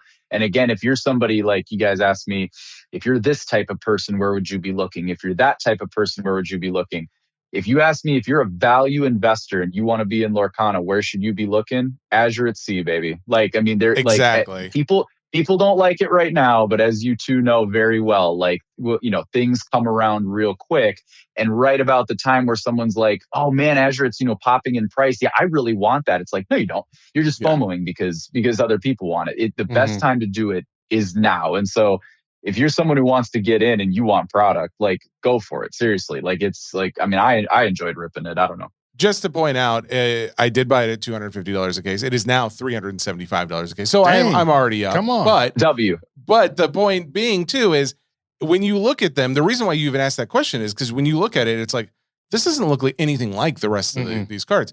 That's exactly why I got it. Because one, it is so low, and I get why no one was getting it necessarily, because it doesn't necessarily, it's not the most eye appeal. But when you compare, when you actually think about it to what Ink just pointed out, is like, it gives like, the coloring is more like treasure map. Like it's an old style. Like this is what you're going after. Sepia. And in a day, sepia tone. Yeah, exactly. But in a day where we're 5-10 years down the line, there's 50, 100 sets out there. Who knows? You're going to have people being like, oh man, remember that one that like really stood out? It was that Azure at Sea one. I want to go check that one out. And so this is a long play. I'm putting it away in a closet and I've forgotten all about it. And it's like, oh yeah, people are talking about that one. I pull it out and there it is. Yeah, it happened with Pokemon so many times. Exactly. That's so many times. You see it all the time in so many different cards. The thing that's the weirdest and stands out the most at first is like, oh, well, it's against the grain and I don't like it. But over time, it's all of a sudden, oh, it's different. I like different. I've gotten so much of the same. Now I want to go to that other thing. And then all of a sudden it pops. So yeah, we'll 100%. see. Ink, I did want to ask one more question for you. And I know you mentioned this. You talked about promos. And I know there's some different promos out there. It's not like Pokemon where you can get like a treasure trove and there's like a promo in there. But you can get like, what do they call them? Like champion promos, is that right? I can't remember. Champion promos, and then there's like D23 promos out there. Oh yeah, I'd like to know more about that. Can we talk about like what promos do we need to pick up? Because I feel like those down the road are the ones that are gonna be sought after. And like the Woody, you can only get a promo of That's the Woody right. from Wild Unknown. Oh, That's right. We'll go deep on the promos here. To your point on the Woody, what's being referenced here is that like the Woody Jungle Guide is different from the Buzz Jungle Ranger. Now they both look like they should be like super sick iconic rares or whatever, but the Woody is only available from entering into a set championship. You know, going to your local game store, playing, and if you top it, you know they're going to give you that Woody. And they did that in order to help. Again, they really are truly trying to do their best with like, you know, game players and collectors alike. I was clamoring for Woody Buzz. I can't even fathom what Wilds Unknown would be if they dumped Woody in there instead of Merida, like put that Woody and Buzz together, but with Toy Story 5. But anyway, I digress. But like, I was happy that they did it because truly, like, look, man, like, can't we all just get along? Like, I mean, I'd love it if the game players and the collectors could just like, whatever, like everybody's gets what they need out of the hobby and it's all good. But to your point on other promos, so you have set championship promos, but then you also have Disney Lorcana Challenge promos. So those are going to be your DLC promos. There's a few events every year where it's, you know, you go online and you enter and there's, you know, I believe it's some, you know, it started out as like 2,500. I believe they've upped it to like 4,000. Don't quote me on these numbers because again, we're starting to get into the game player side. But what you do get from them is if you finish, like if you just enter into it, you're going to get a promo card. So like the first season of Disney Lorcana Challenge, like if I start, if you guys do like Disney Lorcana Challenge season 1, something like that, just by entering in, you're going to get a Dragonfire promo. Now it's like a promo that has its own unique foiling on it too. And I got to tell you, the foiling is absolutely sick. Now, that card is actually it's somewhat affordable out there. You can still get the Dragonfire DLC promo. It's there for you. But then you start going up where it's like, oh, if I get a few wins, I finish top 64, I get the Let It Go promo, which is Elsa firing snow off everywhere. That thing is thousands of dollars. Now, of course, in this boom that we're living in, if you get top 32, you get Cinderella Stout Hearted, you get top 16, you get Rapunzel Gifted with Healing, which low-key is one of the most beautiful cards in all of Lorcana because you know, they do this really sick artwork with her hair, whatever. And then from there, you work your way up into top 8, where you get a serialized 1 of 500 Mickey Mouse Brave Little Tailor gold. It honestly, hilariously, it kind of, if you look it up, it kind of looks like the Azure at Sea Enchanted, but it's different. It's Mickey, it's gold and everything. It's serialized, like whatever, right? So you're starting to deal with big bangers there. But it actually goes a level above that. If you end up placing, you know, in whatever tops, I believe it's top 8, again, please don't quote me, at one of those, you know, regional events, you go to Continentals. They run Continentals in both the US and Europe.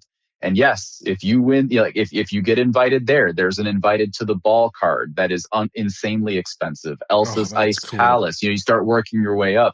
The second most, I believe, the second rarest card in all of Lorcana is this Baymax Armored Companion, foiled promo. I believe that there's 32 of them, right? Because, you know, whatever, because there's 2 Continentals and, you know, it's top 16 or whatever. But, and then of course, you know, the granddaddy of them all, there's a 1 of 1 world champion card, which a guy named DKP, I'm sure, still has.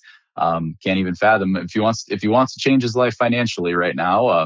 He'd probably be giving Ken Golden a call, but wow. Yeah, we'll see what happens with that. But no, I mean that's sort of your like competitive cards. But then the other side of it's the D23 cards. Ironically, there's only one type of card that has a first edition stamp on it. And those are the first ever cards that were released in the Lorcana hobby. At this point, it'd be about 3 years ago at a D23 event. They gave out 6 cards that are cards that you can get in the first chapter. It's just that instead of the first chapter, they're foiled and they've got the D23 first edition logo on them. So I believe right now, gosh, don't even quote me on it. Before the boom, a sealed box of those. There was one on TCG Player for 10 grand, but there's only 900 of them in existence. So I mean, obviously you get a finite number there as well. And yeah, then you start getting park promos and stuff like that, man. They actually have quite a few. They're very diverse with their promos and there's so much fun stuff they can do, whether it's D23, the parks, the competitive scene. Lorcana's already got a strong foothold on the promo side as someone who loves collecting promos. So what I'm hearing is there's already a rich history in the IP. We know that for a fact, but there's a deeper subset of cards, not just with the individual chapters that have come out, but the promos, the competition cards. There's a lot more depth to this than I think people who are just now getting into it have ever really realized. But I think you need that for anything that has lasting power. You need something more than just surface level appeal. And when you've got the depth that you're talking about, that you're going in and explaining just how we get to these cards to begin with, and the fact that they're rewarding the TCGers, but they're also benefiting collectors by putting out the right amount, the printing the right amounts. It seems to me it is setting itself up to be the next Pokemon, just like we began this conversation. And at this point in time, I don't think you could argue the point that it's not. And I am very excited for that. No, I certainly am too. One funny thing, it's kind of murmured about, like in our space or whatever, like whether it's just comments or like I have a Discord that people will chop it up in there. But like there are people who have met like the head designer of the game's name's Ryan Miller, and everybody who meets him or like says something like, "Hey, I talked to him and this is what he said." The story is almost the same every single time, where like they said that he said like, "Oh, I have the next 10 years figured out. I know exactly what we're doing." Like, and it's like that is super exciting, man. Like, and look, like the rarities could change, pull rates could change, the story could change. There's a whole lot that could change.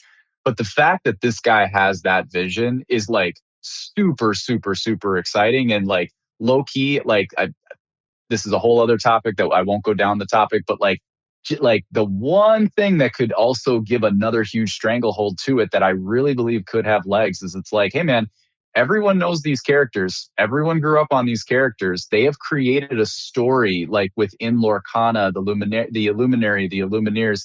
Man, like there's plenty of space on Disney Plus to throw a TV show down, brother. I was gonna say, like why not? Like, they've already got the story in place, so that would be interesting too. Foolish not to at this point, in my opinion. But yeah, and then they could just more people purchase the game, and it's just kind of exactly. Yeah. Well, I mean, like Pokemon had movies right around the same time as the cards, right? I mean, there's already video games of different Disney characters. I mean, there's so much similarities, but there's also so many things that I point to where I'm like, okay, not only is it doing this, which we've seen other successful card makers do, but then they're also doing that. And they're doing so anyways, I could nerd out on this for all day. I have one last question for you. If someone ask my question before? Oh, sure. Yours? Go ahead. Go for it. Ink. Will Lorcana be more popular than Topps Disney cards 10 years down the road? Man, every fiber of my being wants to say yes. I think what's really tough, what's really, really, really tough is there is such a deep layer of Topps of people like Topps, especially with like what Topps is doing like with Fanatics and stuff like that. There's such a deep layer of like I have buddies who collect sports cards and they'll just rip Topps Chrome Disney just because they understand it, they're comfortable with it, and it's the newest product that Topps released. And also Topps has the head start, right? They've been around a long time. So in theory, it's almost like you're asking me, do I think that Lorcana will be bigger than Pokemon? And with those questions, it's just impossible for me to sit here and be like, oh, absolutely, even though the others have decades of a head start. But that being said, could I see a world where people do gravitate to Lorcana on the top side, and Topps really more focuses on the sports side, and they bring out their Disney product and their Marvel product, whether it's the like Marvel Studios product that they just released or the proper Marvel product. Sure, like we can all like kumbaya and coexist it, but at the same time, I believe Lorcana will be wildly successful. I wouldn't be sitting here and doing what I've been doing for the past few years if I didn't think that. But it is hard for me to get there, man, when something's got like decades of a head start. So I certainly don't want to get destroyed in any comments of like, dude, come on. So I do want to be fair on both sides. I believe Lorcana will be wildly successful, but I also have a lot of respect for, Pokemon and Topps, two things that I also have an affinity for as well. I think they're parallels. I don't think that you can say, well, it's an apples and oranges situation, I think, in my mind, where if you got cards that have serial numbers and autographs and relic things, where the other one is a TCG and it relies heavily on artistic envisions and things like that.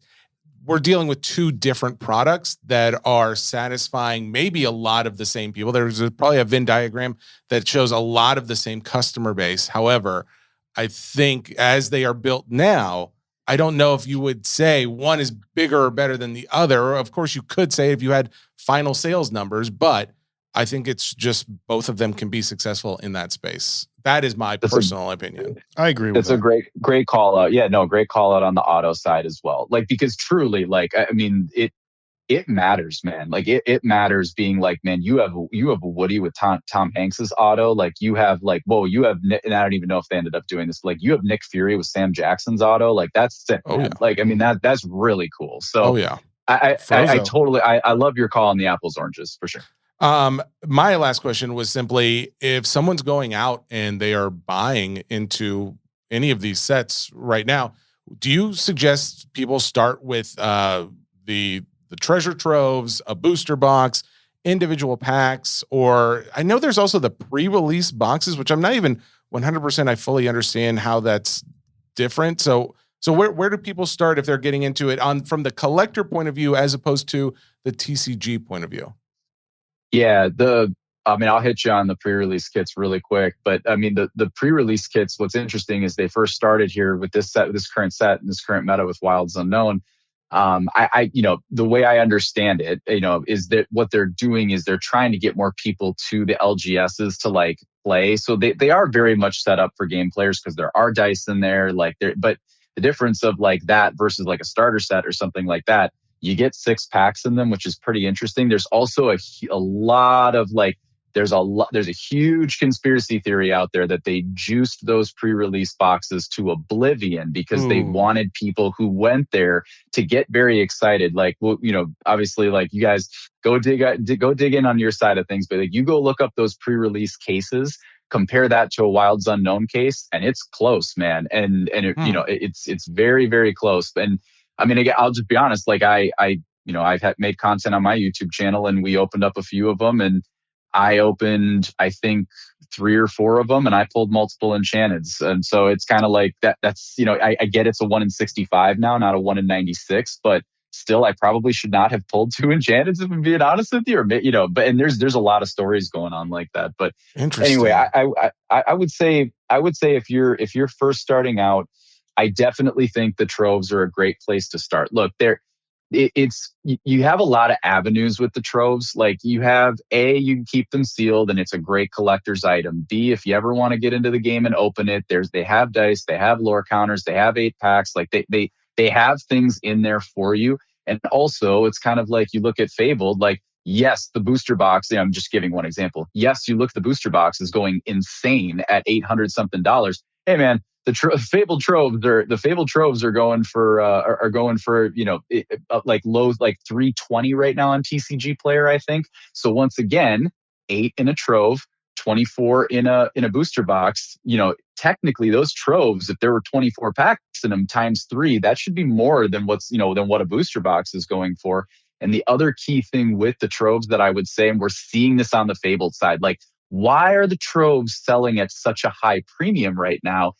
Part of it is because like those booster boxes, like they came from a case.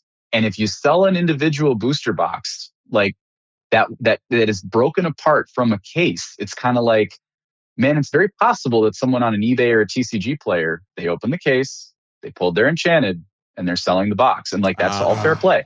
Yeah, but with the Troves, that's right. And the Troves do not have pull rates. I've pulled 3 legendaries and an enchanted out of a Trove. I've pulled nothing out of a Trove. Like Troves, you get sort of a puncher's chance similar to the blisters. So like there's just a lot of good going on with Troves, and you can get them at Target and Walmart and Best Buy. So it's like, it's not like you have to go into the LGS. You should definitely support your local game store if you have one near you. But I'm just saying, like, some people don't have that. And so it's like, you can go into Target and those are available, right, at like retail prices before they balloon up, right? Like there's just a lot of good with the tropes. So I would say certainly start there. And then I would say, yeah, I mean, go for singles of characters that make you feel something, man, for sure. I love that. And I hate that we didn't say this early on, but if anyone is comparing from Pokemon to Lorcana, a Trove is essentially the ETB of the Lorcana world. Yes. Booster boxes are booster boxes, the same across, but Troves, ETBs, that's how you can kind of distinguish how that works. And pre-releases in Pokemon has something called a build and battle, where it's like a couple weeks before they can go in there and play the TCG, and they'll get a special promo and some packs as well. Okay, there you go. For all of our Pokemon listeners who already can understand and appreciate it, there you go. There's a comparison. I said that was my last question, and I did mean it until I realized I wanted to ask one final thing, and that's Attack of the Vine. That's the next set that's due to come out here in July. I did buy a couple cases pre-release of this one as well. You don't even know what cards are going to be. I know, but I mean, at this rate, it's like, how do you go wrong? I mean, it's $400 for a case. Well, actually, no. Ooh, wait, what did I pay? Hang on. Well, it doesn't matter. But what are your thoughts on? It should be $693 for a case. What are your thoughts on Attack of the Vine? Yeah, absolutely. Hey, brother, don't worry, man. It's all fire. Like you're gonna be a winner. It's all, no. I hope so. I hope so. But here's what I'll say. I really do believe that it's gonna, I believe the hype is gonna continue, and mainly it's because they're centered around Monsters Inc. They're a handful of Pixar IPs that are so special to people, and yes, obviously Toy Story is one of them. Monsters Inc. is also one of them. I would be surprised if Mike and or Sully are not an iconic, and then maybe they mix in a character and they give you the other one for the set championship promo, similar to what they did with Woody. But they might switch it up. Who knows? But like, I like the theme. I think it's gonna be awesome. We are gonna get a lot of answers. It's probably the best thing I could do to be able to like help people get like knowledge of what's coming. But they're gonna be doing a lore cast on, I believe it's gonna be Tuesday, June 23rd. They do these before every set gets released, and they try to do it about a month in advance. And what they're gonna do is like they're gonna show you more than likely the iconics. They're going to show you a couple enchanteds. They're going to show you, any differences of like product or whatever that they might be releasing. Like it's very much their time to like go live and like do their thing and, get people hyped about it. And then from there, you start to see like the tactical drip of like, they'll send people certain enchanteds for them to be able to leak, but it's like very controlled leaking, so that's what's going to happen like on the enchanted side from then like June 23rd until the release in late July. And so that's a special time for us as creators, because that's also spoiler season. Like it's very expected that those spoilers come out. But you guys are going to get your first taste of it on June 23rd on their Lorecast, which I'm excited to tune in for. And yeah, I mean, honestly, until then, I'm just like you guys. I'm kind of like, hey, I'm sure it'll be fire because everything's been fire lately. So let's just keep it positive, right? Absolutely. By the way, I did double check what I paid. They are going for right now on TCG Player, cases are going for $770. All the way up to $880. But I mean, in total, there's 13 cases for pre-sale, and there's no more than that. No, they don't have any more listed. So there's only 13. Starting at $770. I bought mine this morning for $693 for two of them. They've already gone up since this morning from $693 to $770 a case. So it's a crazy world we're living in right now, people. And thank you to Digital Ink, because now we can navigate it a little bit better and maybe all benefit a little bit from it as well. We would love to have you, Ink, maybe before like a new set comes out. You can come on the pod and just kind of give us your thoughts and, kind of be our Lorcana guy. Yeah, we may not have to spend an entire hour and a half with you, just like 15 minutes. Yeah, maybe just to help us keep our audience updated. We'd really appreciate it. That's my pleasure, guys. It'd be my pleasure too. It's been awesome being on with you guys. And no, anytime you guys want me back, I'll be ready. And yeah, if that's a new set or whatever, I mean, I'm more than happy to come on and nerd out with you guys, because yeah, I mean, just, we all love this stuff. I mean, it's truly like what makes us happy. So yeah, no, I got you guys 100%. If you ever need anybody talking Disney Topps cards or Marvel, the Topps world is my world. So if you need help, you let me know. I can help you out there. I love it. A little back and forth help. But hey, Ink, thank you again. We really do truly appreciate it. For our audience who's listening and or watching, can you just tell them where they can find you?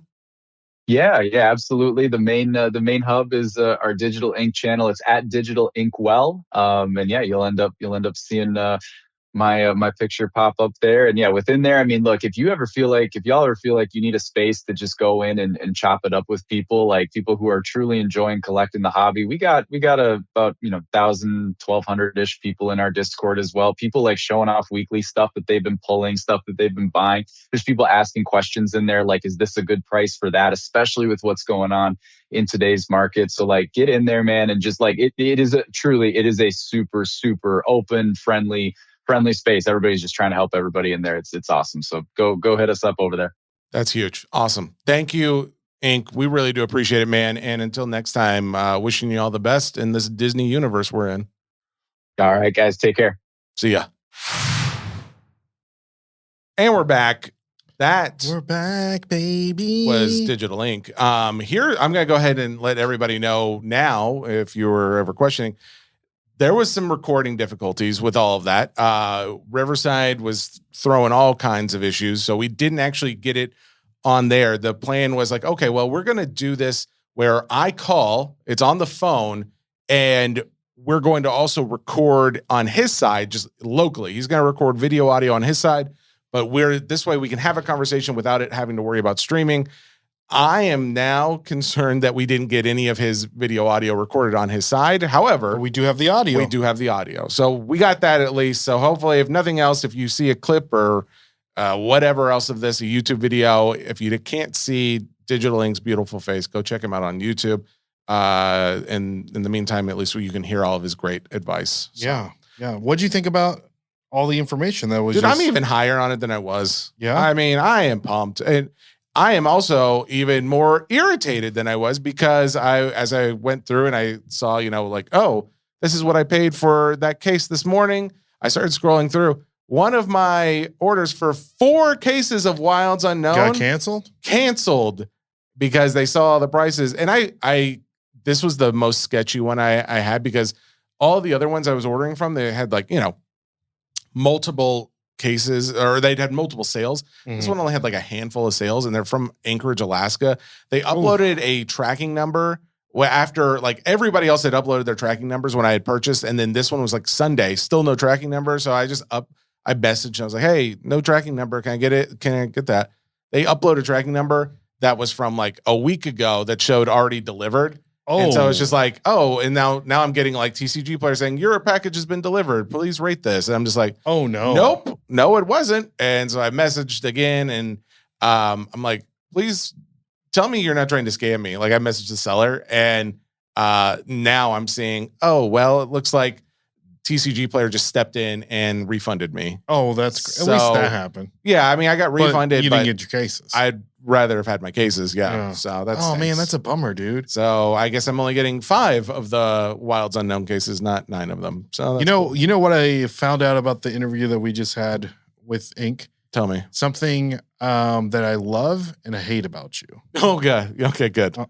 And that's how hardcore you get into something when you get into something. Yeah. It can be a problem, but I mean, you can't say I'm not dedicated, though. I'm like, it's like I bought this case and I bought this case and I bought this case. And then I went to my LCS and I bought all these cases. I'm like, let's pump the brakes a little bit here, sports boy. Okay. So there are times where, many times I would say, I have not done that. I have not done that. And I wish that I had. And all I saw was prices just skyrocketed. And I'm like, dang it, missed the boat. And this is honestly, what you're witnessing is probably a first for me. This is the one time where I said, for the Lego stuff that you purchased. That wasn't even big. I only purchased like $1,000 worth of Lego. I can't imagine how many. I haven't even added up. $1,000 in their bank account. I know that. I know that's still a lot of money in the grand scheme of things. But in this situation, I'm probably into the 30 to 40,000 range on Lorcana in the last week, and I've never done that before. I don't usually do that. I am much more conservative. I talk it up because I do think it's going to be big. But so many times I've been the one giving out the advice and not taking it myself. And then I missed my boat. And it's like, that was my boat. And I didn't even get it. Texting you, give you a little bit more of a push. It gave me the last push I needed. You're like, okay, let's do this. Because Ray texted me, was it Thursday? That was That's why all these purchases happen on Thursday.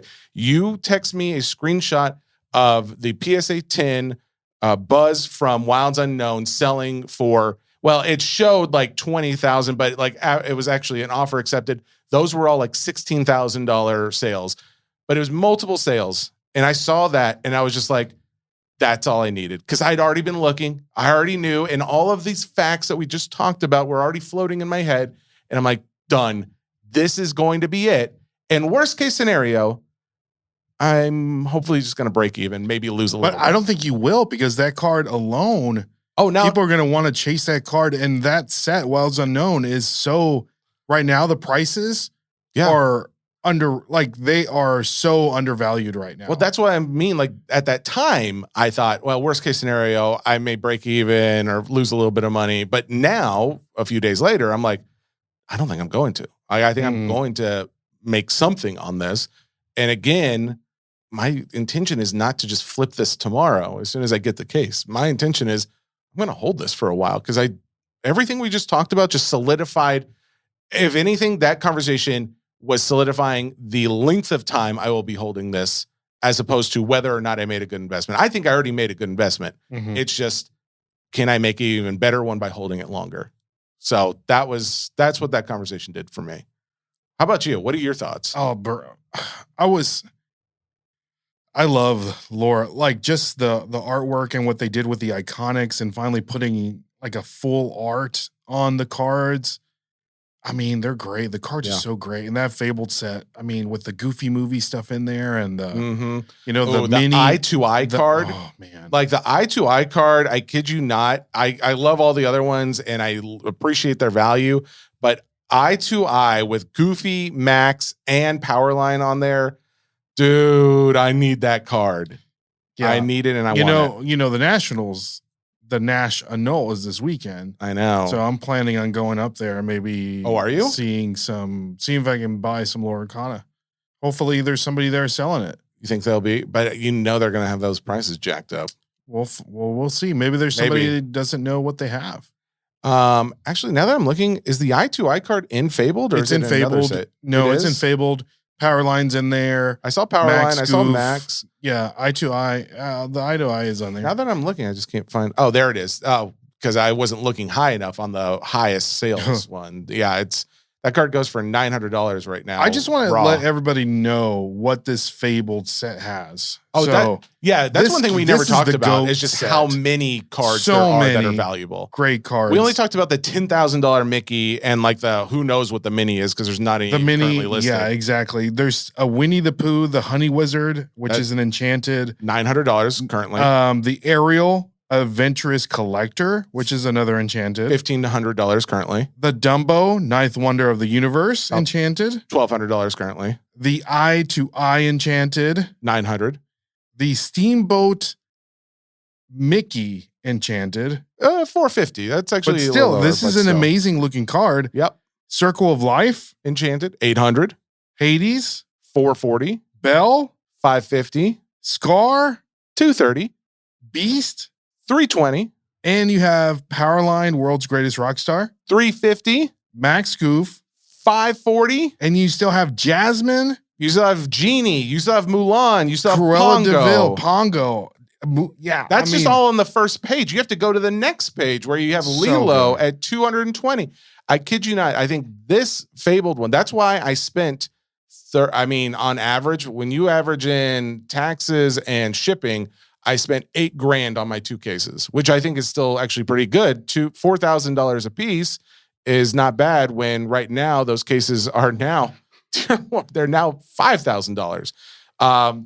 So yeah, I think I did pretty good. And I honestly think that just continues to go up. I am all in, man. I am really in, and it's not to say like I'm not still in on Disney 100. Cause like I said, I think Disney 100 is just continuing to go up in value. And I think it will, but it's for its own reasons. And I think this will go up for similar, but different reasons. So there you go. That's your show. I think on that note, we can go ahead and call this the Disney episode.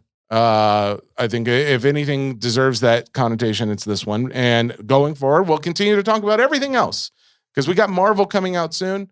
Upper Deck has a really cool DC set with all original art coming out in the next couple of weeks. The Jurassic Park case that you just bought, that is coming out in the next week or two. Really? Yeah. I should be getting it in the mail. Exactly. You should be getting that very soon. There's a lot of other really cool non-sport cards and, of course, other TCG stuff that will be coming. So continue to listen to Hobby Nonsense, subscribe, follow us on socials, because that's really what helps us out the most, guys. Just giving us your time and attention is more than we deserve, but we appreciate it nonetheless. So thank you for all that. We will be back. Do you have a comment of the week? Actually, I didn't look to see if there are. Well, next week we'll have a comment of the week. Comment of the week comes from the next week. All right. We will see you guys then. Goodbye. See ya.